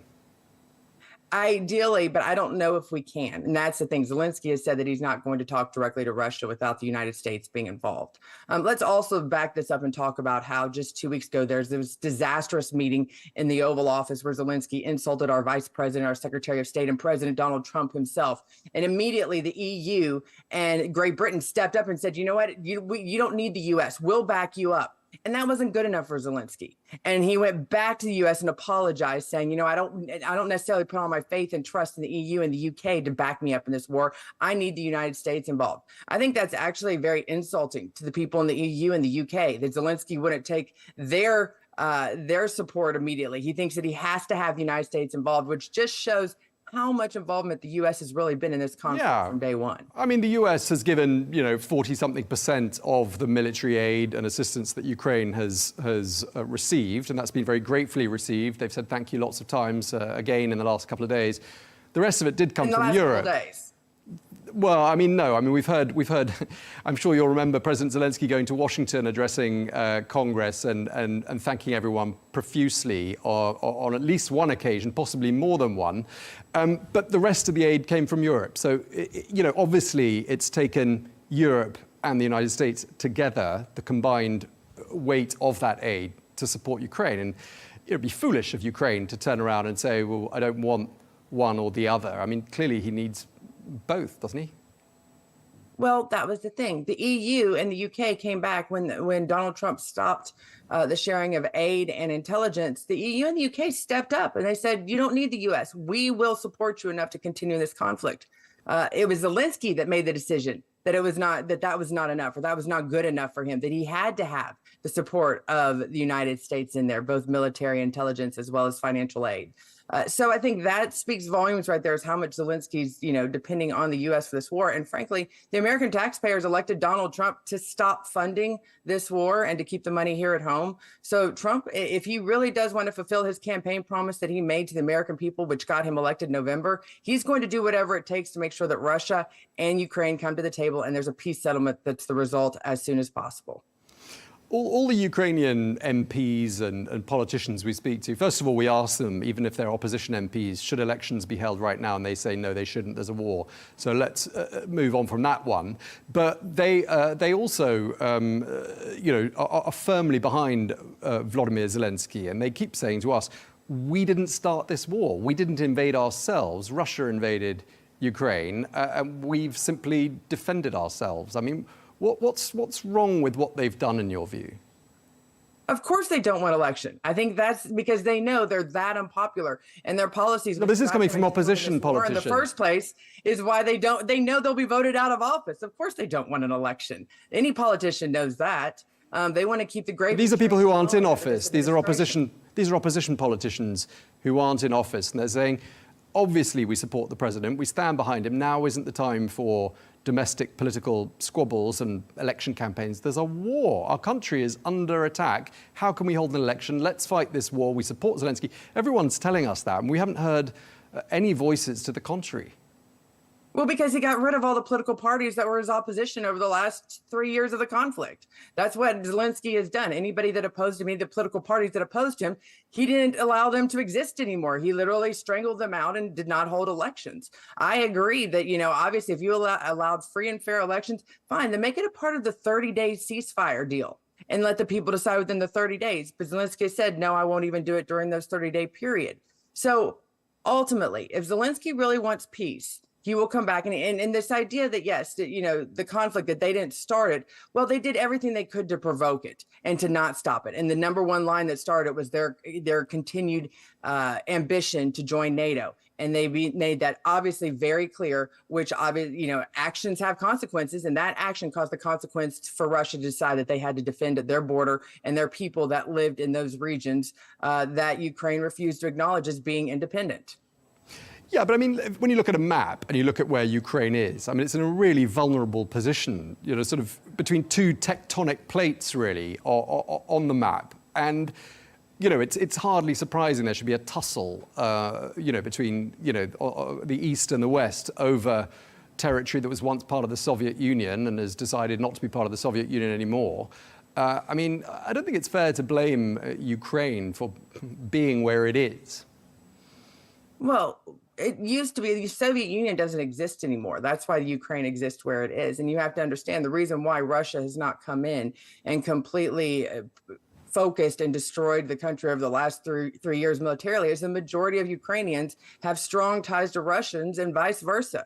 My grandparents were from Ukraine, but have strong ties and cousins in Russia. It's the areas are so intertwined. That's the reason why Vladimir Putin has not come in and completely destroyed the area, because it would cause severe backlash within his own country just due to the fact of how close knit those two countries are. But the regions that we're talking about, the regions of Donetsk and those three countries that the areas that actually had asked and voted for their own independence that Ukraine refused to acknowledge. They wanted to be separated from Ukraine. They didn't want to be a part of Russia either, were being cleansed for those few years. And finally, Russia had had enough seeing their own people targeted and cleansed out from the area by the Ukrainian troops and soldiers at the orders of Vladimir Zelensky. So there was lots of different things that led to this conflict happening, and those we can debate. But more importantly, today's issue is what is it going to take to bring lasting peace to the region, and what can the United States do and Witkoff do in order to debate with both leaders to make them feel comfortable with a peace agreement happening as soon as possible. So just to wrap up, do you think that, repairing relations between Moscow and Washington will automatically produce, perhaps, or serve as a catalyst to a conclusion to this 3-year-long war? I absolutely think not only will it be a conclusion to this war, but also to several other conflicts around the world. The old adage goes, it's a small world. And we have shown this with this conflict. When we're dealing with issues in the Middle East, dealing with issues over with China, I think it is in the best interest that everybody at least has the same goals in mind and want to work together, not only for the best interest of their own country, but for the global economy and the global peace. Okay, well, thank you very much. A great pleasure speaking to Scotty Nell Hughes. Always great having you with us. Thanks again. Well, let's get more now. We can speak to Joel Rubin, former Deputy Assistant Secretary of State under President Obama. He joins us from Washington. Great to have you with us again, Joel, here on Al Arabiya News. Does it look to you like this US delegation is going to be coming back to Washington pretty much empty-handed? Well, it's wonderful to be with you and with your viewers. And the test that President Trump put forward to Vladimir Putin, it looks like we're getting some results. And Vladimir Putin might very well be failing this test.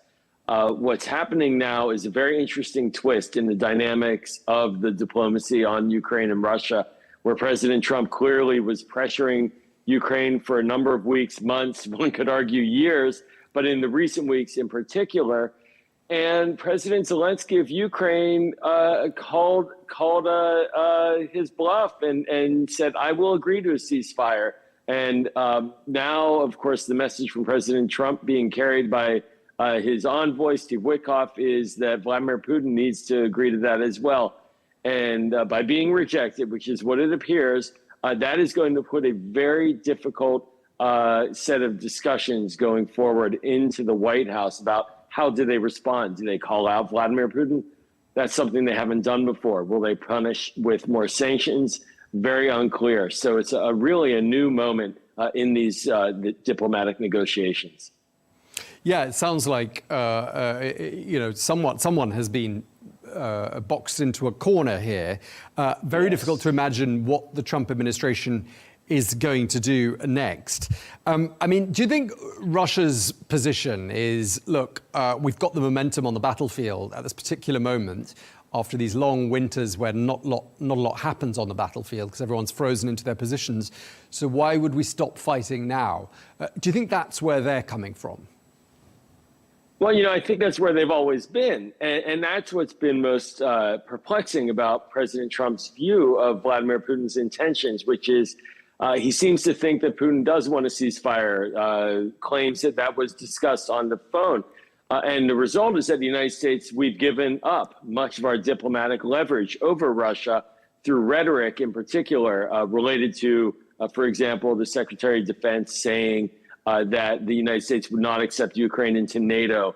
Of course, the dressing down of Volodymyr Zelensky in the Oval Office. And then after that, the withdrawal of American military and intelligence support, which led to a surge in Russian offensive activity.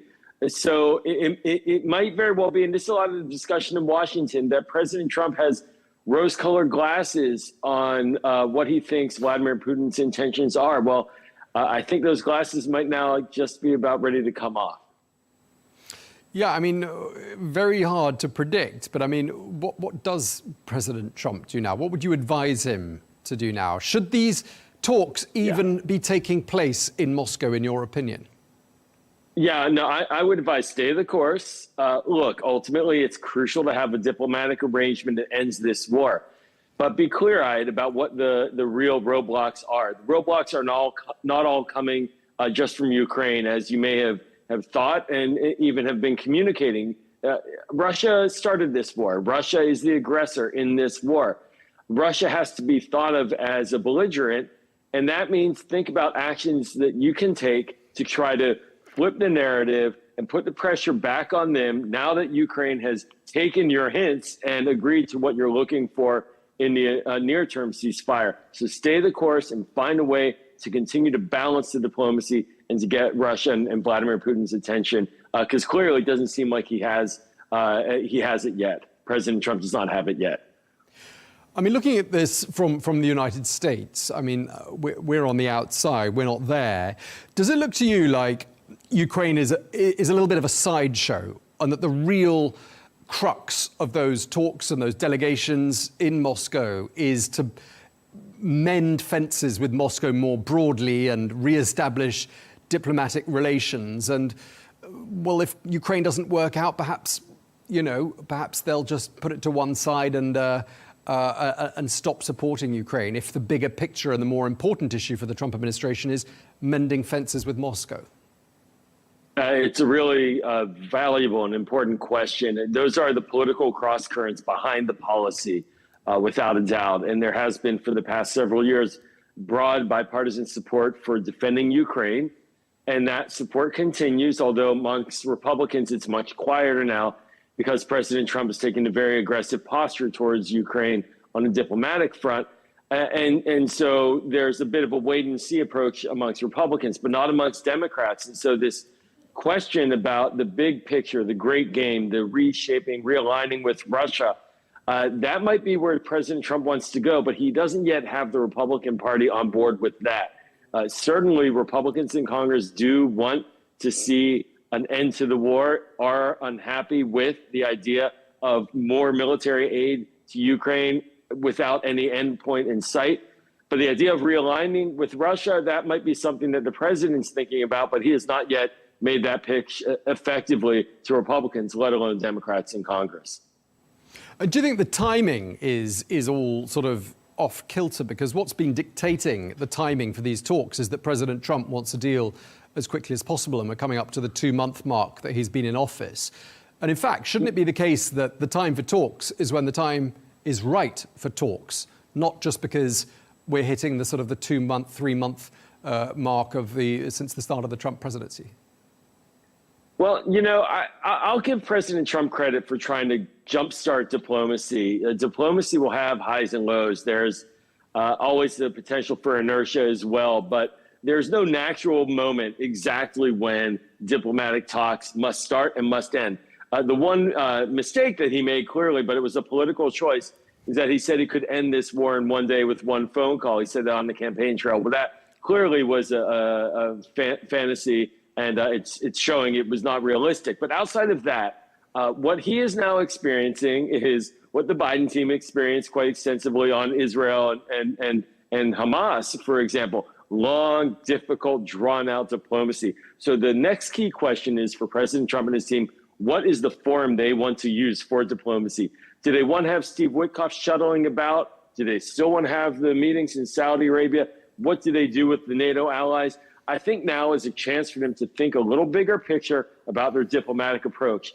But it is an important point to mention that he did kickstart this, and that is good in terms of trying to find a diplomatic solution to this war. Okay, we're going to have to leave it there. Thank you very much indeed for your time. Always appreciated. Joel Rubin, thank you very much indeed.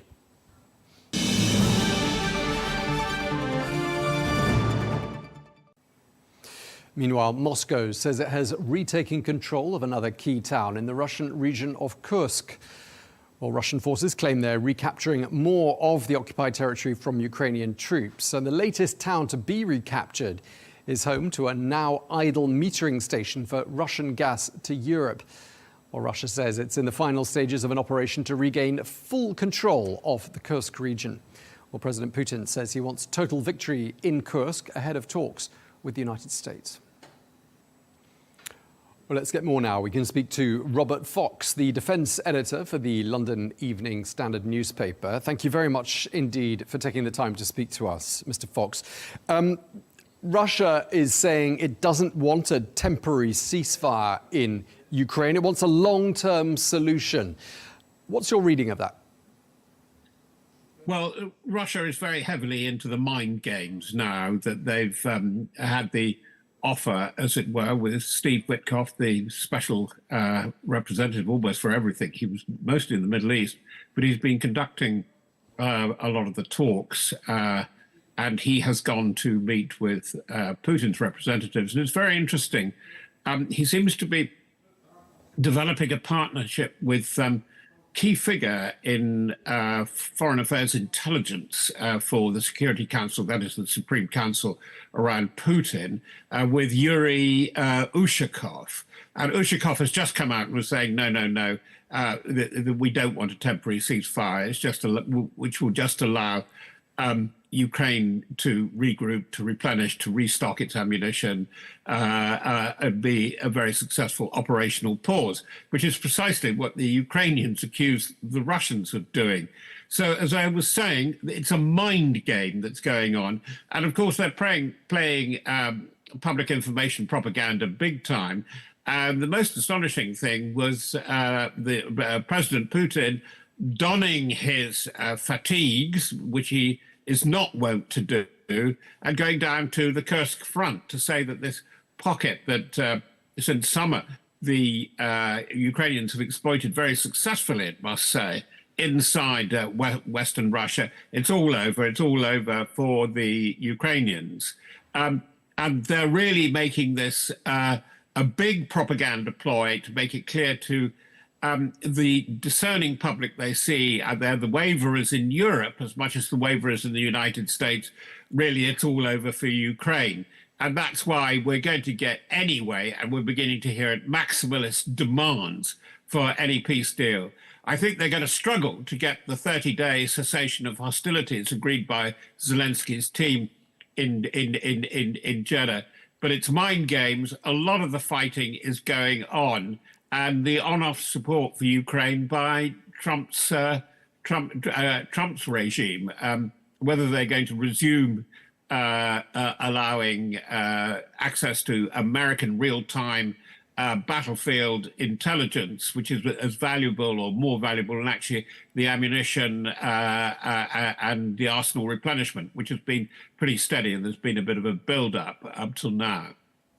Yeah, I mean, lots is happening. As we said at the beginning, this US delegation is in Moscow. We've been getting various bits of information from the Kremlin throughout the day. They're now saying that telephone conversation between Presidents Trump and Putin probably won't happen today.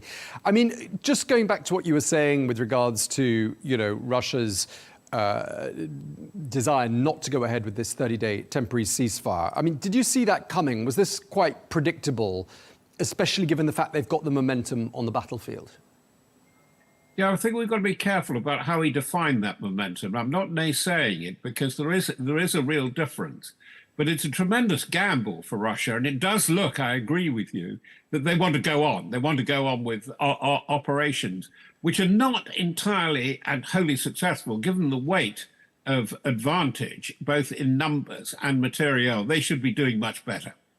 And I think still why they're not doing so well must be a cause for concern, and we'll come to that in detail in a minute.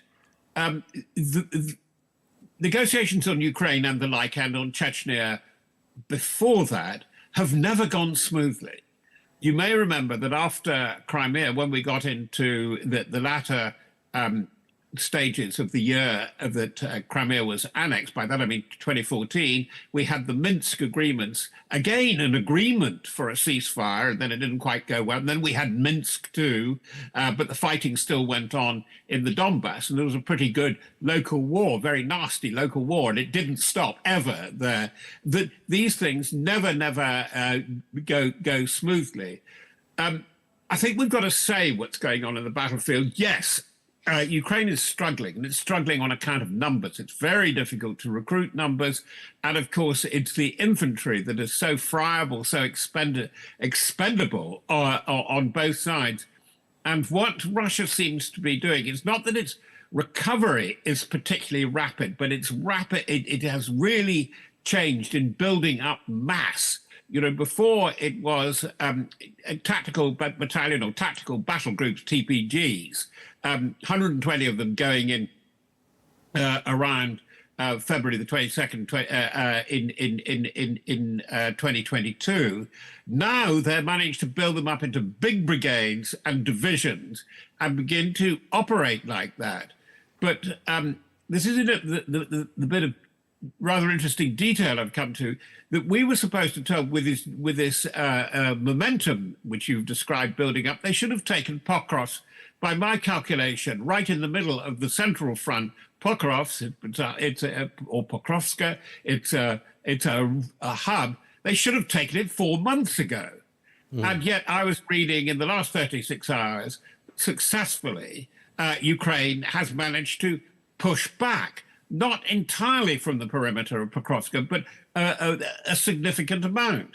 And it's by their tactical use of drones, which is highly sophisticated, highly devolved, highly innovative, which is working so well. And their spookiness, as it were, with radio wave jamming is such that they have managed to neutralize in great areas the real menace up to the autumn, which was these glide bombs, which, you know, were standoff traditional bombs, which the Russians had adjusted very well into standoff sort of cruise bombs. And they were causing devastation, particularly in metropolitan Ukraine, in the cities, hitting civilian targets. They seem to have worked out for the time being how to deal with that. So the advantage is not entirely with Russia. And I think that this is where there's got to be a big calculation somewhere in Putin and Gerasimov's thinking. They've got 630,000 about, it's thought, committed to the battle area, the theatre of operations, including in depth, well back into Western Russia. They're recruiting about 440,000 in the general call-out each year. And the last one went pretty well. They got 10,000 more than they requested. But they can't go on doing this forever because, as we know, it's the economy is completely geared to the war. It's overstretched. And you've got a very poor demographic outlook. Like most of Europe, they're facing demographic autumning and wintering. And yes, we've found evidence of 60 and 70-year-olds being found on the battlefield, either taken prisoner or, unfortunately, amongst the dead.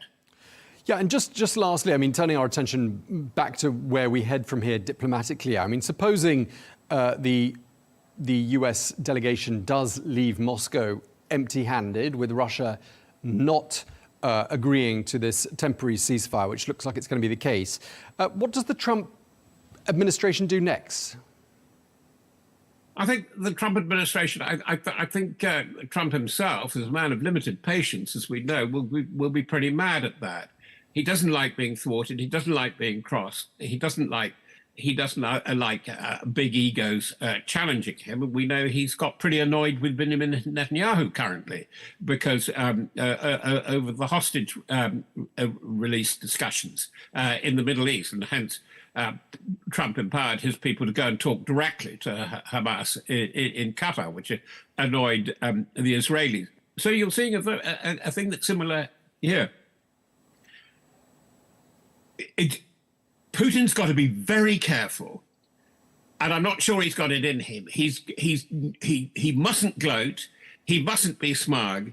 If he reflects anywhere in public that he thinks that really, you know, we're on a roll now, I've bested Trump, you know, I've weakened the West, that will annoy Trump. And I think Trump will come at him with everything. He is very likely, he has promised, to restore intelligence access for the Ukrainians and to contribute materiel. By the way, the withdrawing of intelligence for a crucial period, I think, had a very, very serious tactical effect on the battle in Kursk. But there is another thing. The main thing, his main weapon is actually oil and gas. If he doubles down, I'm talking about Donald Trump now, and he has hinted that he's minded to do this. If Putin say, I'm not going to play diplomatic ball, I'm just going to play diplomatic cat and mouse with you, then I think Trump could start doing serious things further about the sanctions regime on Russia, which we know does hurt. And of course, he will say that off the table at the moment, forgive my grammar, is another thing that Putin desperately wants. He wants to reconnect, reestablish good relations with America, because he is losing very seriously, psychologically, economically, in a very important contested ground, and that is Africa and the Middle East. We've got the Middle East, we know a lot about there, and they had a big setback when Assad was overthrown in Syria, and the bases, the Russian bases at Tartus, Banyas and Latakia were compromised. But it's Africa that must be worrying Putin, which has been an area of exploitation and exploration, and we know that Wagner Group and its successors have worked there. But he and the Americans, by closing down USAID, have given the ground to China. And that is why I think that Putin must start calculating.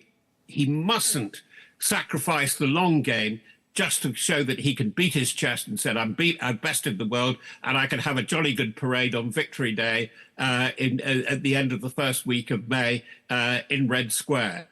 Because short-term triumphalism might well be very, very damaging, possibly even fatal for regime Putin in the long run. OK, we're going to have to leave it there. Thank you very much indeed for your time, for your analysis. Robert Fox, defence editor at the Evening Standard. Thanks again.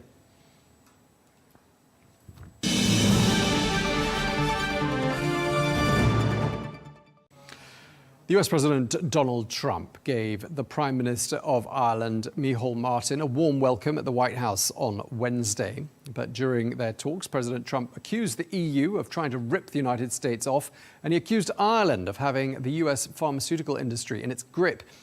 Well, the United States is Ireland's single biggest export market for pharmaceutical drugs and ingredients, mostly manufactured by American companies like Pfizer and Johnson & Johnson. Well, during the meeting, Trump attempted to smooth tensions by honouring the significant contributions of Irish Americans to US history. Well, when asked if Ireland was taking advantage of the United States, President Trump said, quote, "Of course."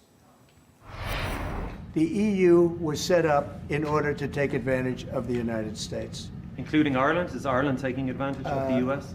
Of course they are. I can't, you know, I have great respect for Ireland and what they did. And they should have done just what they did.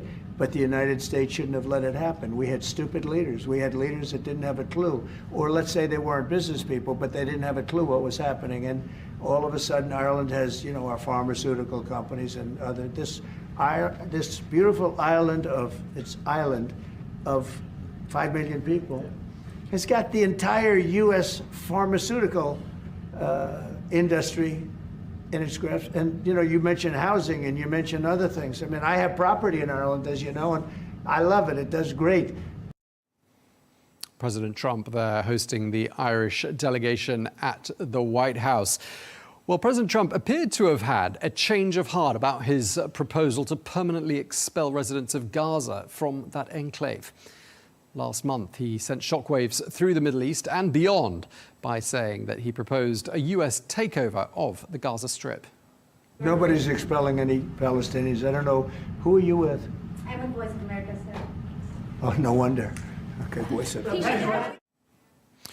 Well, on a lighter note from President Trump, he interrupted a meeting with Ireland's Prime Minister Micheál Martin to compliment Vice President J.D. Vance on his shamrock-themed socks. Well, the shamrock, which is a type of clover, is a symbol that represents Ireland. And by the way, I have to speak of inflation. I love these socks. What's with these socks?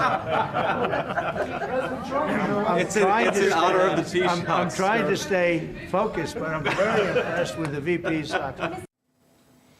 Well, for more on that visit to Washington by the Irish Prime Minister, we can speak now to Tony Connolly, the Europe editor for RTE News, who joins us from Brussels. Tony, thank you very much indeed for joining us.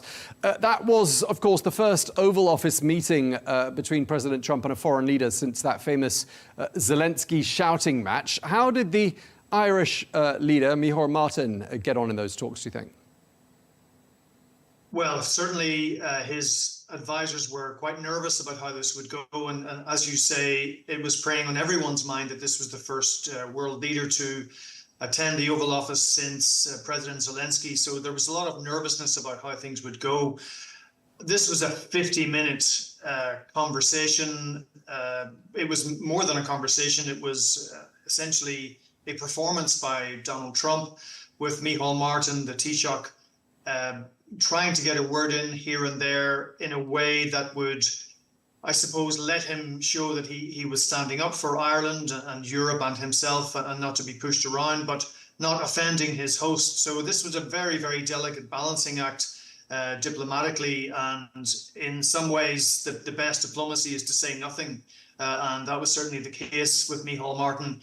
Donald Trump is holding court on a whole range of issues which are his pet subjects, about his perception that the EU is out to screw the United States. And he mentions Ireland in that context, although he did say that Ireland was very smart.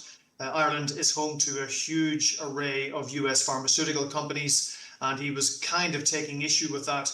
Micheál Martin was trying to say it's a two-way street. There are tens of thousands of jobs in the United States provided by Irish companies. The airline Ryanair, for example, buys scores of Boeing jets. So he was trying to, in some ways, stand up for himself, stand up for Ireland, but also try to make it constructive and to keep it light. And I think overall, the critics would say that he pretty much pulled it off. OK, so some polite pushback from the Irish Prime Minister there. And of course, as you've been saying, President Trump seems to really have it in for the European Union, saying it was created to rip off the United States. I'm just wondering how all of that goes down where you are in Brussels. Well, in Brussels at the moment, we are somewhat transfixed by the trade war, the tariffs that Donald Trump imposed on the European Union, 25% tariffs on steel and aluminium. They were announced on the 10th of February. They took effect yesterday. Europe immediately retaliated with 25% tariffs on a whole range of US goods, from bourbon whiskey to denim to Harley Davidson motorbikes, essentially restoring tariffs that were there from Donald Trump's first term. And the European Union will be coming back with more tariffs, countermeasures as they're called here, in due course, perhaps by the middle of April. I mean, the European Union is still really reeling from the stunning reversal of US policy by Donald Trump on a whole range of issues, most notably Russia and Ukraine. So, his pronouncements that Europe was designed to rip off America, as he would put it, are greeted with eye rolling here. People think it's completely ignorant, given that the European Union was created with American support as a peace project after the Second World War. So this is all part of a shocking realization by the European Union that they can no longer regard the United States as a trusted ally. And that's a huge thing for people to actually metabolize and to get their heads around. One of the things they talked about, one of the several topics raised in the Oval Office, was the Middle East peace process. And clearly this is an issue very close to the hearts of Irish people.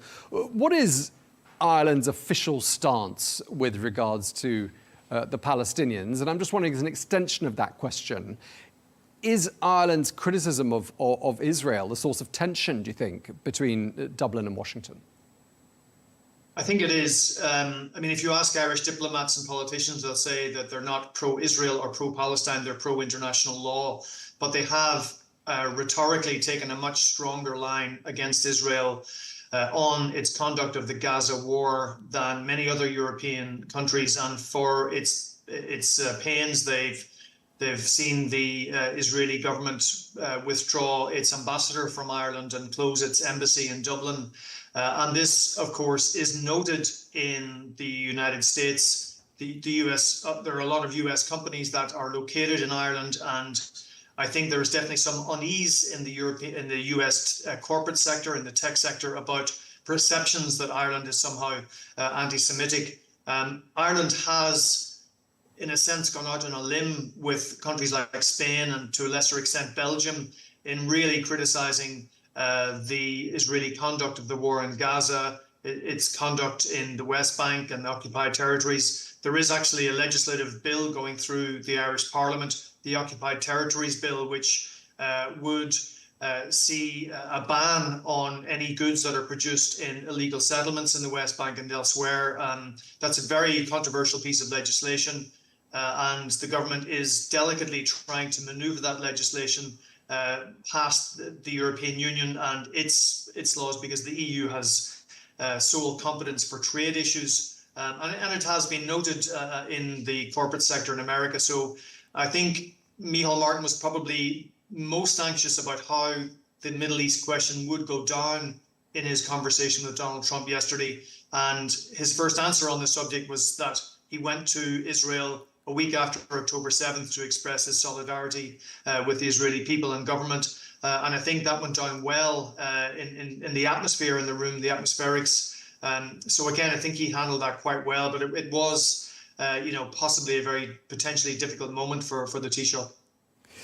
One of the surprising headlines to come out of that meeting, and it wasn't really directly, involving the Irish Prime Minister, was it sounded like President Trump, when asked, was backtracking on that idea of displacing Gaza's population to neighboring countries. I mean, is that something that stood out, and has that got lots of the media attention, would you say? I mean, it didn't stand out that much, to be honest, in the Irish media. I mean, I think the Irish media was fixated on the question of whether or not Micheál Martin would simply get a mauling or be ridiculed, or that it would be just excruciating for him to try and handle the mood swings that can be associated with Donald Trump in that setting. I mean, I think the overall reporting on the meeting was that Micheál Martin had largely done well. He'd maybe come away with a few scratches and bruises, but he could say that it was, this was the most challenging diplomatic moment of his career. And he's had a very long career. He's a very experienced politician. So that particular aspect of it didn't dominate the headlines, certainly in Ireland. Unlike Presidents Clinton, Kennedy, Biden, Obama, President Trump, I don't think, and correct me if I'm wrong, I don't think he's got any family ties to Ireland. And I'm just wondering whether in the past, having that connection between the president and the island of Ireland has been a contributing factor towards good, cordial relations. Yeah, no, I mean, it's been a hugely important part of Ireland's soft power, if you like. Ireland's a small country in the European Union. It's a neutral country. So much of its history is bound up with emigration to the United States in the 19th century and 20th century. And the bond between Ireland and successive presidential administrations in Washington is not to be taken lightly. Bill Clinton was a hugely important contributor to the Northern Ireland peace process. The whole Kennedy Camelot story in the 1960s, I think, really awakened our Irish people to the fact that there was this connection in the United States. Kennedy, of course, was probably the most famous Irish-American politician. So it's a very emotional relationship, and it's certainly one that Ireland has tried to capitalise on over the years. Okay, and just lastly, the Vice President's socks seemed to generate quite a lot of discussion there, distracting the president. There were some laughs. Don't know what you thought of the socks, but would you say overall a good-natured meeting? I think it was a good-natured meeting, and on the point of JD Vance, the fact that he'd met Micheál Martin before the Oval Office meeting and displayed his shamrock socks, I think certainly lightened the mood and probably gave Micheál Martin a bit of confidence going into the Oval Office. Did you like the socks? I loved them, yeah. Wouldn't buy them myself, but it was appropriate for St. Patrick's Day.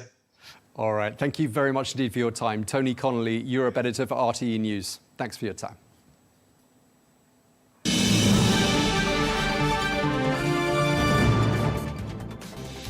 Well, that's all we have time for on Global News today. Thank you very much indeed for watching. Be sure to join us again tomorrow for a look back at some of the best interviews of the week. Until then, bye-bye.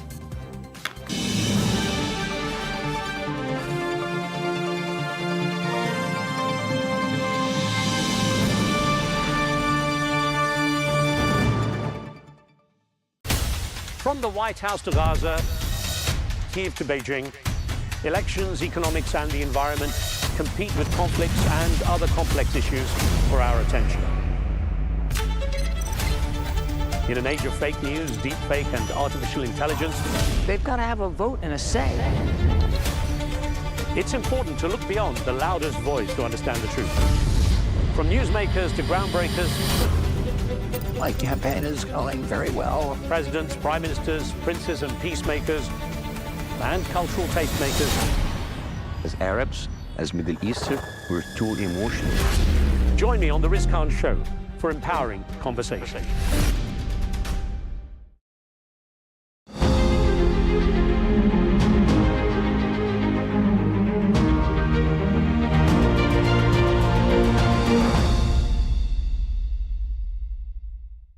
Hi Scott, thank you so much for your time. We really appreciate it. So we're here at the Festival of Golf. As you can hear, it's all lively in the background. The LIV season opener in Riyadh. What are your expectations for this weekend? Well, first starts with fun and probably ends with families. And so having our first round last night, which was so exciting. It is my first LIV event. And just to walk the course and see people smiling, you might hear the music in the background. We have music playing. We have DJs in our neon forest. And we have a fan zone that's to the likes I've never seen before. And the Backstreet Boys are playing tonight. So, I mean, when are you going to come to a golf tournament? See the greatest stars in the world. You got DJ, you got Brooks Koepka, Bryson DeChambeau, Waco Neiman. I mean, it is a who's who of golf and pretty fun. There's something for everyone, as you said, at the Backstreet Boys. I know a lot of the non-golf fans who are here are looking forward to that as well. There's also another first here. The tournament is being played under lights. What was the inspiration for that? Well, you know, we have an incredible leader in His Excellency, Yasser Al-Rumayyan, and he thought, hey, what an incredible opportunity to play at night. It'd be the first time it's ever been done before. We're in Riyadh, which is wonderful for television back in the US. You might know we have a new deal with Fox, so it puts the broadcast times in the right zone. It gives the players kind of an opportunity to test and try something new. And we have stars in this league that want to do something different. And I think it gives us an opportunity to showcase innovation, do something new and fun, and hit some broadcast windows in the US that are helpful. Of course, absolutely, and we'll get to that point on Fox in a moment. So here it is, it's growing as a golf hub. What is the main driver behind that? Obviously, LIV is hugely involved in this. Where do you see the game growing over the next 5 years? Well, there are so many incredible golf projects in the kingdom. I mean, you have Dariyah Gate, the project Greg Norman designed. You have what's happening in Qadiyah with those two beautiful courses down there. And it was just with a gentleman from Neom, which seems like that's going to be incredible too. So first off, it starts with the quality of golf courses. You clearly have commitment in this market. They continue to showcase, as we have here, a spectacular golf course and continuing the fandom to build. And I think that momentum is really going to help us for the next 5 years.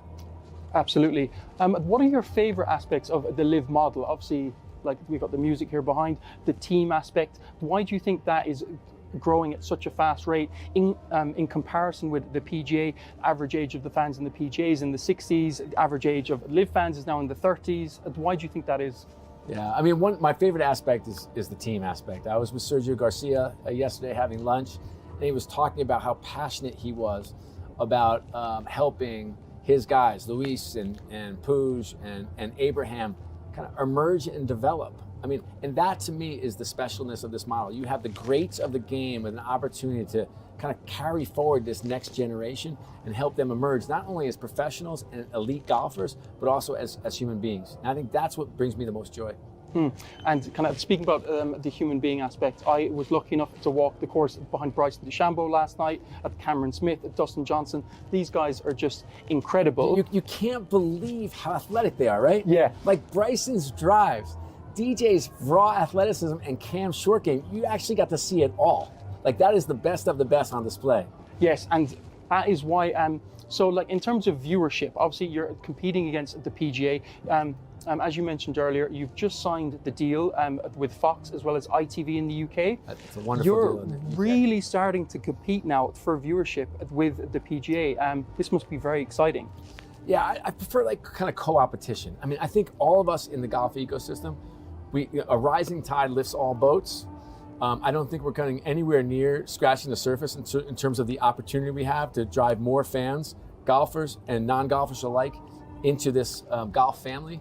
Our household viewership opportunity in the 100 countries where we're broadcast is almost 800 million homes. Wow. And so, so we have such opportunity ahead and such good momentum so far. And I'm rooting for the PGA Tour to do really well. I'm rooting for the DP Tour to do really well. And Live is what I'm really passionate about. And you yourself have had an incredible career, obviously, in the States. You've managed some of the biggest sports franchises in the world. What fundamentals from managing those are you going to bring into Live to help further the game for Live? Well, the fundamentals are very similar. If you look at the business model here, it's TV. And so we've made some good progress as of late. We have a ways to go, but incredible progress with Fox and ITV, among others around the world. Our sponsorship base, if you don't have to look too far, then over my right shoulder to see Madden come in as one of the top. It's one of the 6 largest mining company in the world with a world-class CEO. Riyadh Air, Roshan, and our good friends in Bahri. So we have a great sponsorship base, and that's going to have to continue to grow around the world. But we've had such incredible support from the region here, which has been great. And then, look, we need more people coming. We need more people watching, reading, wearing our merchandise. Get this vest at a store near you, and experiencing this incredible hospitality. So I would just encourage you to give it a try. If you have a chance to come out and see a Live event, it is probably like no event you've ever been to in your life. It is fun, it's engaging, it's family friendly, and you get to see more stars than you see in any constellation in the sky. Agreed about that. It was incredible last night. So you have come into Live at somewhat of an interesting time. Obviously, there's a lot of talk of allegiances with the PGA as well as the DP World Tour. Are you the man to achieve that goal? Is that something you want? This is not. It never has been, never will be, it never could be about any one person. This is led by our incredible chairman. We have an incredible staff. And we have a golf industry that, as they say, inshallah, is actually pulling together and wanting to do what's best for the game of golf, to grow the game of golf, to come together and to make sure that everywhere around the world, golf fans are satisfied with what they're getting in terms of coverage and access to events. President Donald Trump has recently met with the PGA Commissioner as well as Adam Scott, who also works for the PGA, to discuss a potential merger. There has been a lot of talk about this. Donald Trump has said on his campaign trail that in 15 minutes and one phone call, he could get a deal done. What are your thoughts on that? Well, my thoughts are that if the leader of the free world is spending his time on golf, I am very happy. This game matters. It's one of the great life teachers in the world. It gives values that this world needs more of right now. It brings us together with connectivity. It gets us outside. It gets our phones in our pockets. It teaches us integrity and resilience and consistency, all things we all need to be successful in this world. And if there's commitment for all sides to bring the game together, which is good for the game of golf, I couldn't be happier. Have you spoken with Trump? I have not. Okay. But we are playing at his golf course in Miami in a few weeks. So And he is a fantastic golfer, obviously, with kind of break 50 with Bryson, who's obviously doing huge numbers online. That's been incredible to watch. Yeah. Another point, the US Championship announced on Wednesday that it will accept players from LIV. This is a huge coup, isn't it? Well, I don't know if it's a coup. The RNA announced this similarly today. So for the Open Championship, we'll see the same in Northern Ireland this year. So very exciting. For us, is, you know, when you look at, when you consider the majors, the biggest stage in the world for the biggest stars in the world, and it's obviously the Masters at Augusta and the PGA of America, PGA Championships, and then the US Open and the Open Championships. They want the best stars in the world, and we have quite a few of them. And so I think when there's an opportunity to put those two things together, good things will happen. And we're really pleased and grateful and appreciative of this, you know, the olive branch and the step forward. We've got great leaderships in the organizations that matter, and we're thrilled to be a part of it. I'll just end on quickly. Do you have a favorite golfer who plays elsewhere that you would like to see in LIV? No. I have one favorite golfer. That's my father-in-law. I have to love him for something. Yeah. Well, we look forward to seeing him on the course soon. Okay, good. You will soon. Thanks so much, Scott. A pleasure. I appreciate it. Thank you.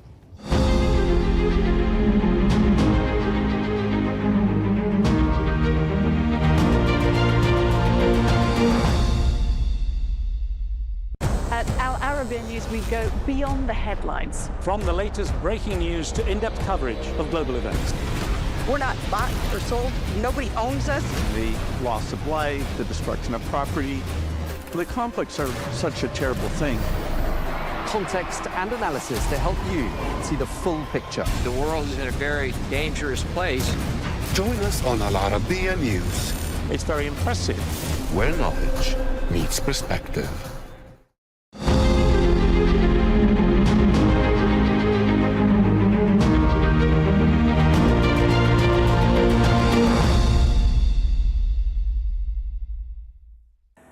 Irene, thank you so much for joining Al Arabiya.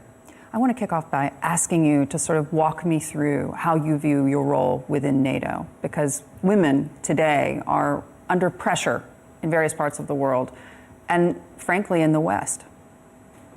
So first of all, thank you for the invitation, the opportunity to have this moment of exchange about a very important topic, not only women in NATO, but I would say on women across the globe and about our rights and the general pushback, I would say, that we are facing today. The role I have at NATO, I'm the NATO Secretary General Special Representative for Women, Peace and Security, is not new. I'm the fourth Special Representative. The position was established in 2012. But after 12 years, I have to say that despite the progress that we have made within the alliance, there is still much to do. Of course, the work I do within NATO is around the mandate of the alliance. So it's specific about the role of women and peace and security. So we do not cover other issues, but of course what we do contributes to advancing gender equality. And it is also stated in our latest strategic concept endorsed in Madrid in 2022 that advancing gender equality is a reflection of the common values of the alliance. So what I do is really to look at everything that the alliance does to make sure that gender perspectives are included. What does this mean? It means that every time we take a decision, both at political and a military level, we have to make sure that we consider the diversity of the population. Population is made by half by men and the other half by women, so we cannot take decision without considering that security is perceived in a different way by men and women. No doubt. How concerned are you when you see President-elect Trump's pick for defense saying that women shouldn't be in combat roles? This is a topic that has been discussed over the decades around the globe. The hope was that we had overcome the barriers, the cultural barriers. Certainly we have overcome the legal barriers. So everywhere in our across allies and also in our partners, countries, women are part of the armed forces. In different extents, I would say across NATO allies, we have an average of 12%. So if we look at the population, as I said, 50% made by women, there is still a big gap to cover this percentage. I think that we still have a lot of work to overcome cultural barriers and change the mindset. We are not all at the same stage. So this conversation will certainly be put at the table, but there is a general consensus that women have to be part of the military forces. And we have proof that nowadays, if we look at Ukraine, how incredible women are fighting now on the front line. Since the full-scale invasion, a lot of women have joined voluntarily, and that's very important to say, that they were not obliged to do it. They are around 60,000 now in the armed forces. More than 40,000 are civilians, but the rest are military, and 5,000 are fighting on the front line alongside with their male colleagues. If the United States rolls back women's role in the military, and I mean in combat positions, does that weaken the NATO alliance and the NATO mission? I'm not expecting this change to happen. Of course, I'm expecting maybe some conversation around this, but there is a consensus. There are policies in place. This year, in Washington, D.C., and our big yearly summit, we endorse a new women, peace, and security policy. When we endorse a policy, 32 allies come together and they agree on what is on the policy. Including the United States. Including. Yeah. Indeed, and this lasts for 5 years. And the policy states very clearly that increasing participation of women in all peace and security efforts, both on the diplomatic and in the military side, is what we have to do if we want to enhance our operational effectiveness. Yeah. And this is where my work leads, to the implementation of this policy that will be translated next year in a new action plan. We are working on it. And this is where I will concentrate my efforts. Yeah. Talk to me about this. You mentioned Ukraine and the role of women there in combat positions that they've taken on as an act of necessity. There's a lot of conversation, of course, about how that war may come to a conclusion. In your mind, are women better prepared to take on roles not just in the military now, but also in government in Ukraine? I think as historically we have seen how wars change the role of women within the society. They open up different possibilities because men go to the front line. In this case, the front line is both physical and also on the space, because we see the war in Ukraine played on the hybrid space and cybersecurity, but also with very old technique on the front line. Women have filled the position in Ukraine as they did in the past during the First World War and Second World War. We see incredible women in politics at governmental level. We see women on the front line and covering all roles in the society. Even in the defense industry recently, women have stepped up and take more positions. So I think this has worked as an accelerator for the society, and I expect that women will continue to play an important role in the resolution of the conflict and in the post-conflict era, where we hope a just peace will happen soon, and we will see women to continue to take their important position. When are we going to see a NATO Secretary General who is a woman? Because I know that was something that was mooted at the time, at the last round of conversations about this. There was a lot of conversation about this. We need to find the best candidates. I will always say there are some requirements, and requirements are that the Secretary General has to be a former Prime Minister or a President. And this is where the conversation has to be broader. Yes. Because the point is, why don't we have more women in politics covering this position? Because automatically then we could have more candidates for the position of the Secretary General. So now we have just welcomed our new Secretary General, Mark Rutte, but as you might hear, this week he announced a Deputy Secretary General, who is a woman and from North Macedonia, and she will join us in supposedly a few weeks. And she's the second one in the history, so it's already a progress. And I think maybe next one could be. Could it be Giorgia Meloni? You read in my mind, because the conversation we had, it's also about the South and the rotation. In alliance, exactly. We're trying to rotate, and sometimes, we see a tendency to have a Secretary General coming from the northern countries, and there was a conversation about the South, but the requirements didn't come together. So one option could be to change the requirements, and the other is to see more prime minister in the South. So, of course, Giorgia Meloni could be a candidate in the future. Walk me through this. Today, the rest of this region continues to reel over what we've seen happen in Afghanistan, and I'm talking about the subjugation of women and girls. Obviously, that was an area of serious concern for NATO, and when coalition forces were there. In your mind, what is the responsibility of NATO today to those women that we promised a future and then abandoned? That's a difficult conversation to take. You know that NATO operates under mandates, and when we operate out of our area of responsibility, we do based on resolution of the United Nations Security Council. We withdraw, the mission is over. So as an alliance, we do no longer have a responsibility there collectively because we are no longer present. But of course, allies, individually, bilaterally, and in different contexts, such as and the as United human Nations. beings. Yes, and they continue to provide support.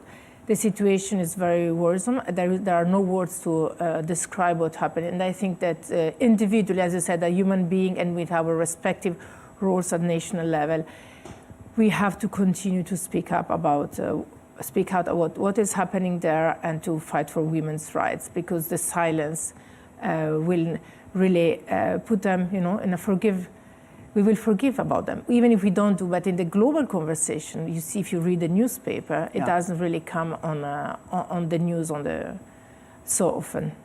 What do you think is the solution there in your mind? Because obviously there is an ability of nations who are giving aid to Afghanistan to exert pressure on them.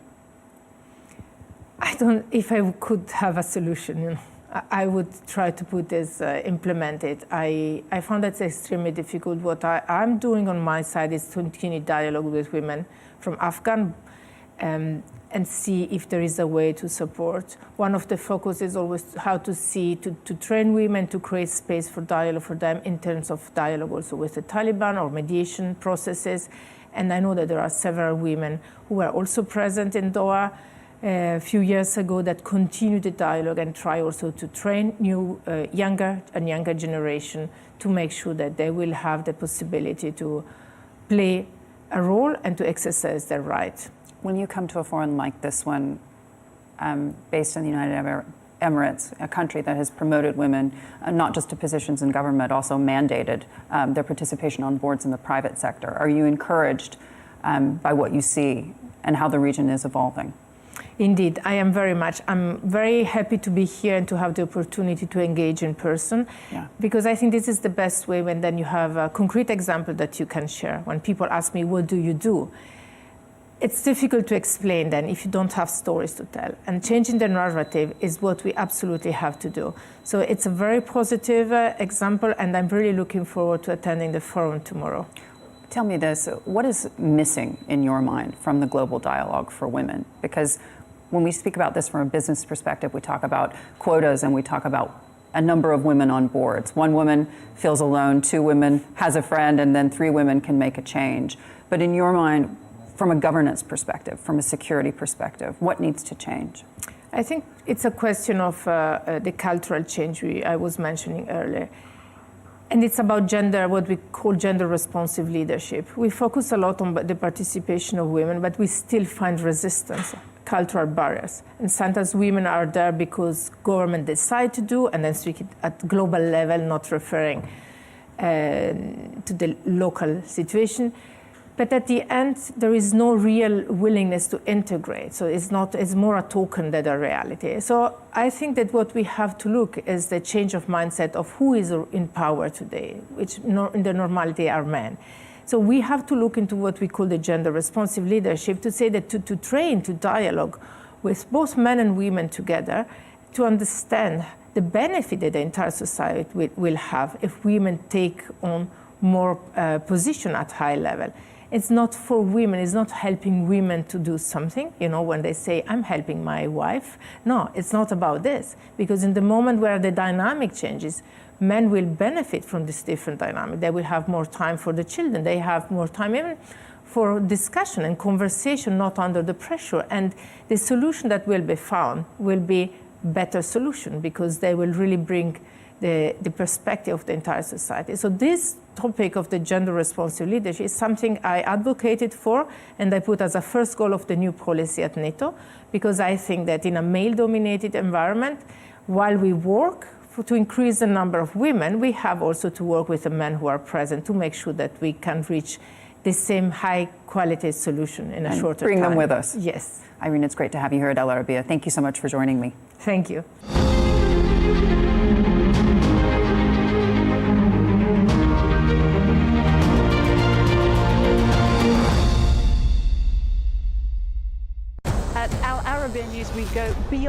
headlines. From the latest breaking news to in-depth coverage of global events. We're not bought or sold. Nobody owns us. The loss of life, the destruction of property. The conflicts are such a terrible thing. Context and analysis to help you see the full picture. The world is in a very dangerous place. Join us on Al Arabiya News, It's very impressive. where knowledge meets perspective.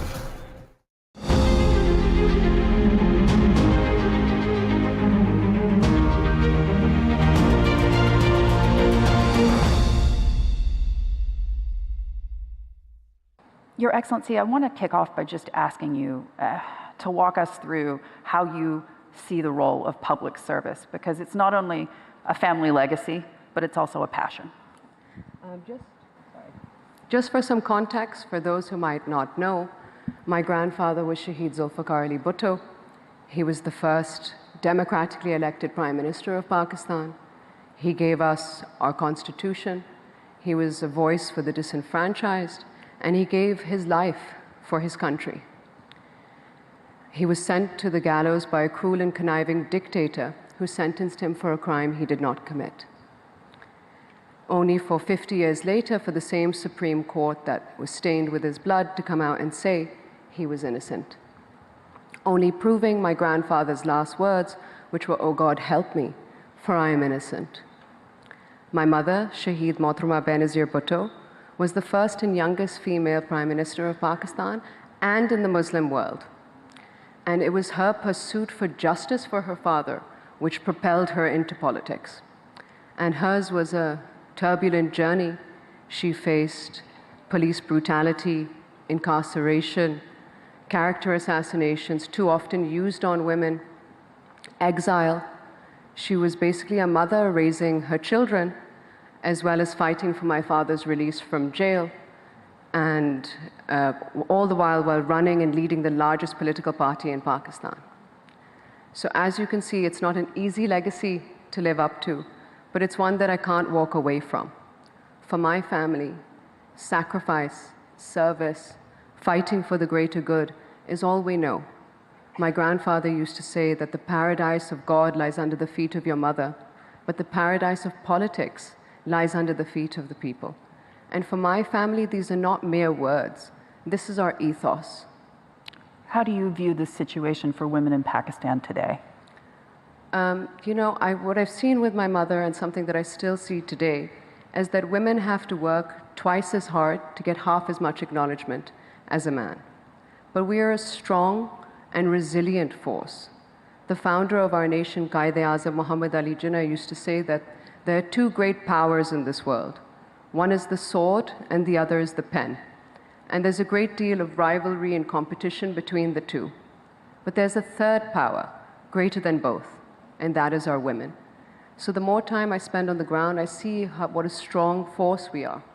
And with regards to the issues that women might be facing, whether it's in Pakistan or globally, you name them, we're facing them. Be it inequality, be it security, be it access to healthcare, education. But we are a strong and resilient force, and the more time I spend on the ground, I see that with the power of the vote, we manage to make our voices heard. And for those who haven't voted or for some reason are outside the voting apparatus, they too, when they join forces and rally together, their voice can make cities come to a standstill. Yeah. You wear two hats. You're a member of parliament as well as being First Lady. How do you square the two? Because you need to be outspoken for your constituents, and at the same time, sometimes it's difficult to be political. That's true. I've only recently become First Lady as my father became president, and as a widow, he decided to name his youngest daughter First Lady in order to fill that role and make sure that we have a strong representative for women and women's rights. Do you feel like you have to hold back? I have to hold back slightly when I'm in the arena of being the First Lady. But as a member of the National Assembly, when I'm on the National Assembly floor, I will be fighting for my people's rights, needs, and whatever they say to do, I'm their public servant. Yeah. In discussing your family's legacy, it's impossible not to focus on the fact that politics, as you know, can be deadly. Right now, Imran Khan says he's under threat for his life. How credible in your mind are those threats? I think that anyone who says that their life is in danger is a threat that we need to take seriously. But it is heartening to see. It is heartening to see that all the avenues are open to him. For example, all the courts are there for him to fight his cases. All his needs in jail, whether it be for his newspapers or gym equipment, are being met. And I would not wish anyone in Pakistan to face great difficulty, and I hope he will go through the avenues of the court, and the courts will have their verdict. Are you confident he will have a fair treatment by the judicial system? I think so. I do believe that he'll be able to put his case forward, and based on what the evidence says, they'll be able to make their decision. Talk me through this. You have been a passionate proponent of the need for vaccines, particularly with regards to polio. When you see those in the United States, for example, President-elect Trump's pick, RFK Jr., who's a vaccine skeptic, does that worry you? Right now, I'm more worried about the issues that Pakistan is facing. I'm sure that the United States has a rigorous campaign before you go to school, you have to get vaccinated. Before any large forums, there need to be vaccinations for your child to make sure that at every stage they get their vaccinations. But with regards to Pakistan, I'm an advocate for polio eradication in Pakistan. I've been their ambassador also for the United Nations and Rotary International. And the challenges we face are greatly different. Yeah. And some of in 1994, my mother actually gave me the first oral polio vaccine. And this was when she was Prime Minister at the time, and she often said that as a woman leader, she brought an additional role to her office. She brought that of a mother. Yeah. So she spearheaded this campaign across the country. Then I would have to say that the changes in government leads to an issue for us on the ground.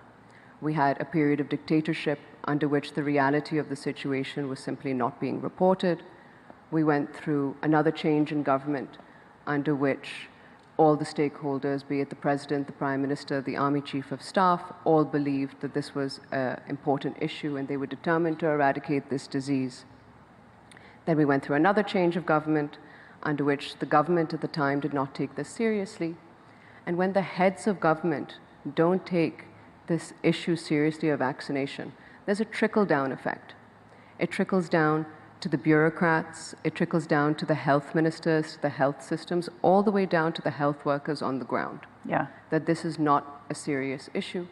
So I would have to say that that is one of the challenges that we're facing. A second challenge is that there was a misuse of our vaccination drive for security reasons, which brought about a lot of mistrust amongst our nation. We had clerics preaching that this vaccine would cause infertility and spreading misinformation. And this is an ongoing process. We have to take them on board as stakeholders and explain to them that this is the same vaccine that the United Arab Emirates uses, this is the same vaccine that Saudi Arabia uses, and they've managed to successfully eradicate this disease. So this is an ongoing process. But as a consequence of these two issues, we've had a lot of targeted attacks on our polio workers. There's been senseless killings of our polio workers on the ground, and our security forces also who are protecting them, and their only crime was that they were trying to fight for our future generation. Their crime was that they wanted to ensure that every single child was vaccinated. So these are some of the issues. And lastly, I would have to say our geography. We're on the border with Afghanistan, and we see a great deal of migration that occurs. And in that process, some children miss our national immunization drives. We've made progresses in this. We've put vaccinators at the border. We've put vaccinators in between cities and in between provinces. So we're determined to try and reach every single child out there. I would have to say that these are some of the challenges we're facing. But if I talk to you about the progress that we're making, I would have to say that, and the successes, I would have to say that every single child vaccinated is a success. Every single child we manage to save from this crippling disease is a success. Yeah. And until we reach the ultimate goal of a polio-free Pakistan, these are the successes that I need to hold on to and build on. You mentioned geography. Obviously, you're in a position at this point where geography has a great deal of impact on not just foreign policy, but obviously on the situation for women. How devastating, in your mind, was the withdrawal from Afghanistan, your neighbor? Because at this point, it seems as if the international community doesn't or isn't able to help those women. We gave them great promise, and then we abandoned them. With regards of the way the exit from Afghanistan was conducted, I think that record speaks for itself.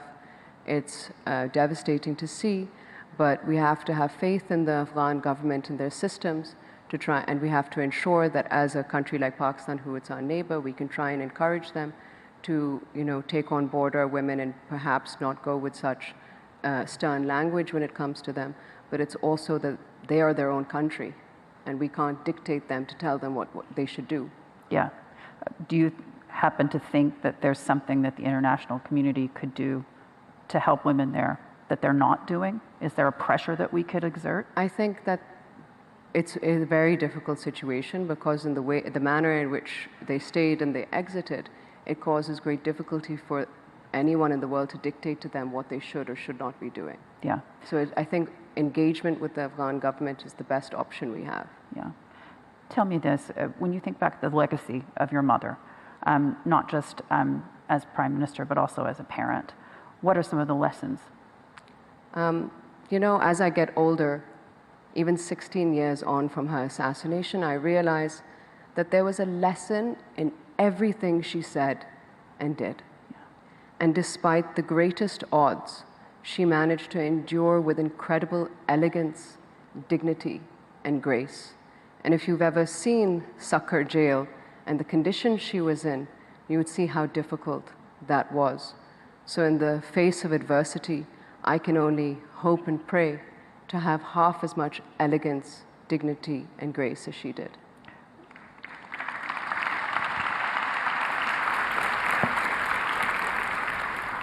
"16 years on, what is your advice to the women in this room as they look to take their place, not just as women, as mothers potentially, but also as those who are leading corporations, excited about being entrepreneurs and startups, and also going into politics?" My message to young women would be to believe in yourself, remain steadfast in your values, never underestimate the power of your voice. Leadership is not about privilege and position. It's shaped by purpose and persistence.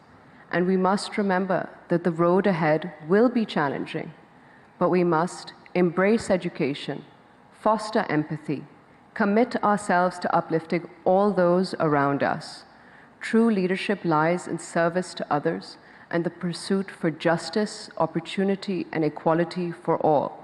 My message to the younger generation would be that you are the architects of a brighter future. Walk me through this one. As women, we often discuss how we are not just subject to the regular standards. We are also subject to even higher standards in what we wear and what we say and how we do our hair. Do you believe that that's evolving? I would hope and pray that this evolves. However, I will give you an example. Well, it's heartening to see the number of women leaders across the world today. Yeah. I still think that we need to face issues that our male colleagues don't necessarily need to face. I can give you an example. I was in an interview with a prominent international news organization, and at the time we were talking about the crackdown on our party, the fear I had for my father's life in jail. This was his 2019 persecution against him, not to be confused with the 90s persecution against him. And at the end of the interview, I still get asked, "But do you like to cook?" So as women, what do you like to cook? But as women, we have to still prove today that yes, we can cook, we can clean, and we can lead. And Yeah. we must simply have to endure and keep going. Yeah, I mean, the unfair criticism I think that we've seen for women politicians across the board in the West as well. I mean, Hillary Clinton, not attacking her words per se, or challenging her words, but challenging her choice of outfit. Yeah. I try to model my outfits on the basis of my mother. Yes. And it brings me a lot of comfort to have her white dupatta style around me. It makes me feel that I have her with me at all times. And embrace. And just to close out our session, in your mind, where are we today in this region? Because the extraordinary strides made right here in the UAE, in Saudi Arabia, for example, are inspiring, but the region still has more to do. I think, number one, we must acknowledge the United Arab Emirates. Just look at this platform today. Many of our neighbors don't have this platform, and this is truly a global event. People from all across the world, all across nations, everyone has an inspiring story, a history. So I think that we need more platforms like this, and hopefully the region around us will also evolve into understanding the importance of women, giving them an opportunity, giving them a glimpse into public service and seeing how well they shine. Yeah, and speaking of that glimpse into public service, what would be your suggestion to those in the audience today who are looking potentially to go into public service? I believe that the world is your oyster and there is an opportunity everywhere. Yeah. And especially in the United Arab Emirates, just look at the number of cabinet members. Look at the people in His Highness Sheikh Mohammed bin Rashid's office. The number of women has grown every single year. And I think that other countries around the world need to model this. Yeah. Your Excellency, thank you so much for joining us. Thank you so much, Hadley.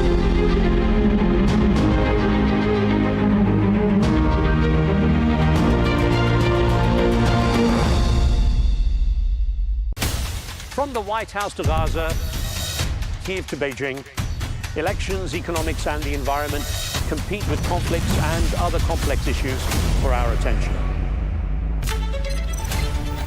In an age of fake news, deep fake and artificial intelligence, They've got to have a vote and a say. it's important to look beyond the loudest voice to understand the truth. From newsmakers to groundbreakers, My campaign is going very well. presidents, prime ministers, princes and peacemakers, and cultural tastemakers. As Arabs,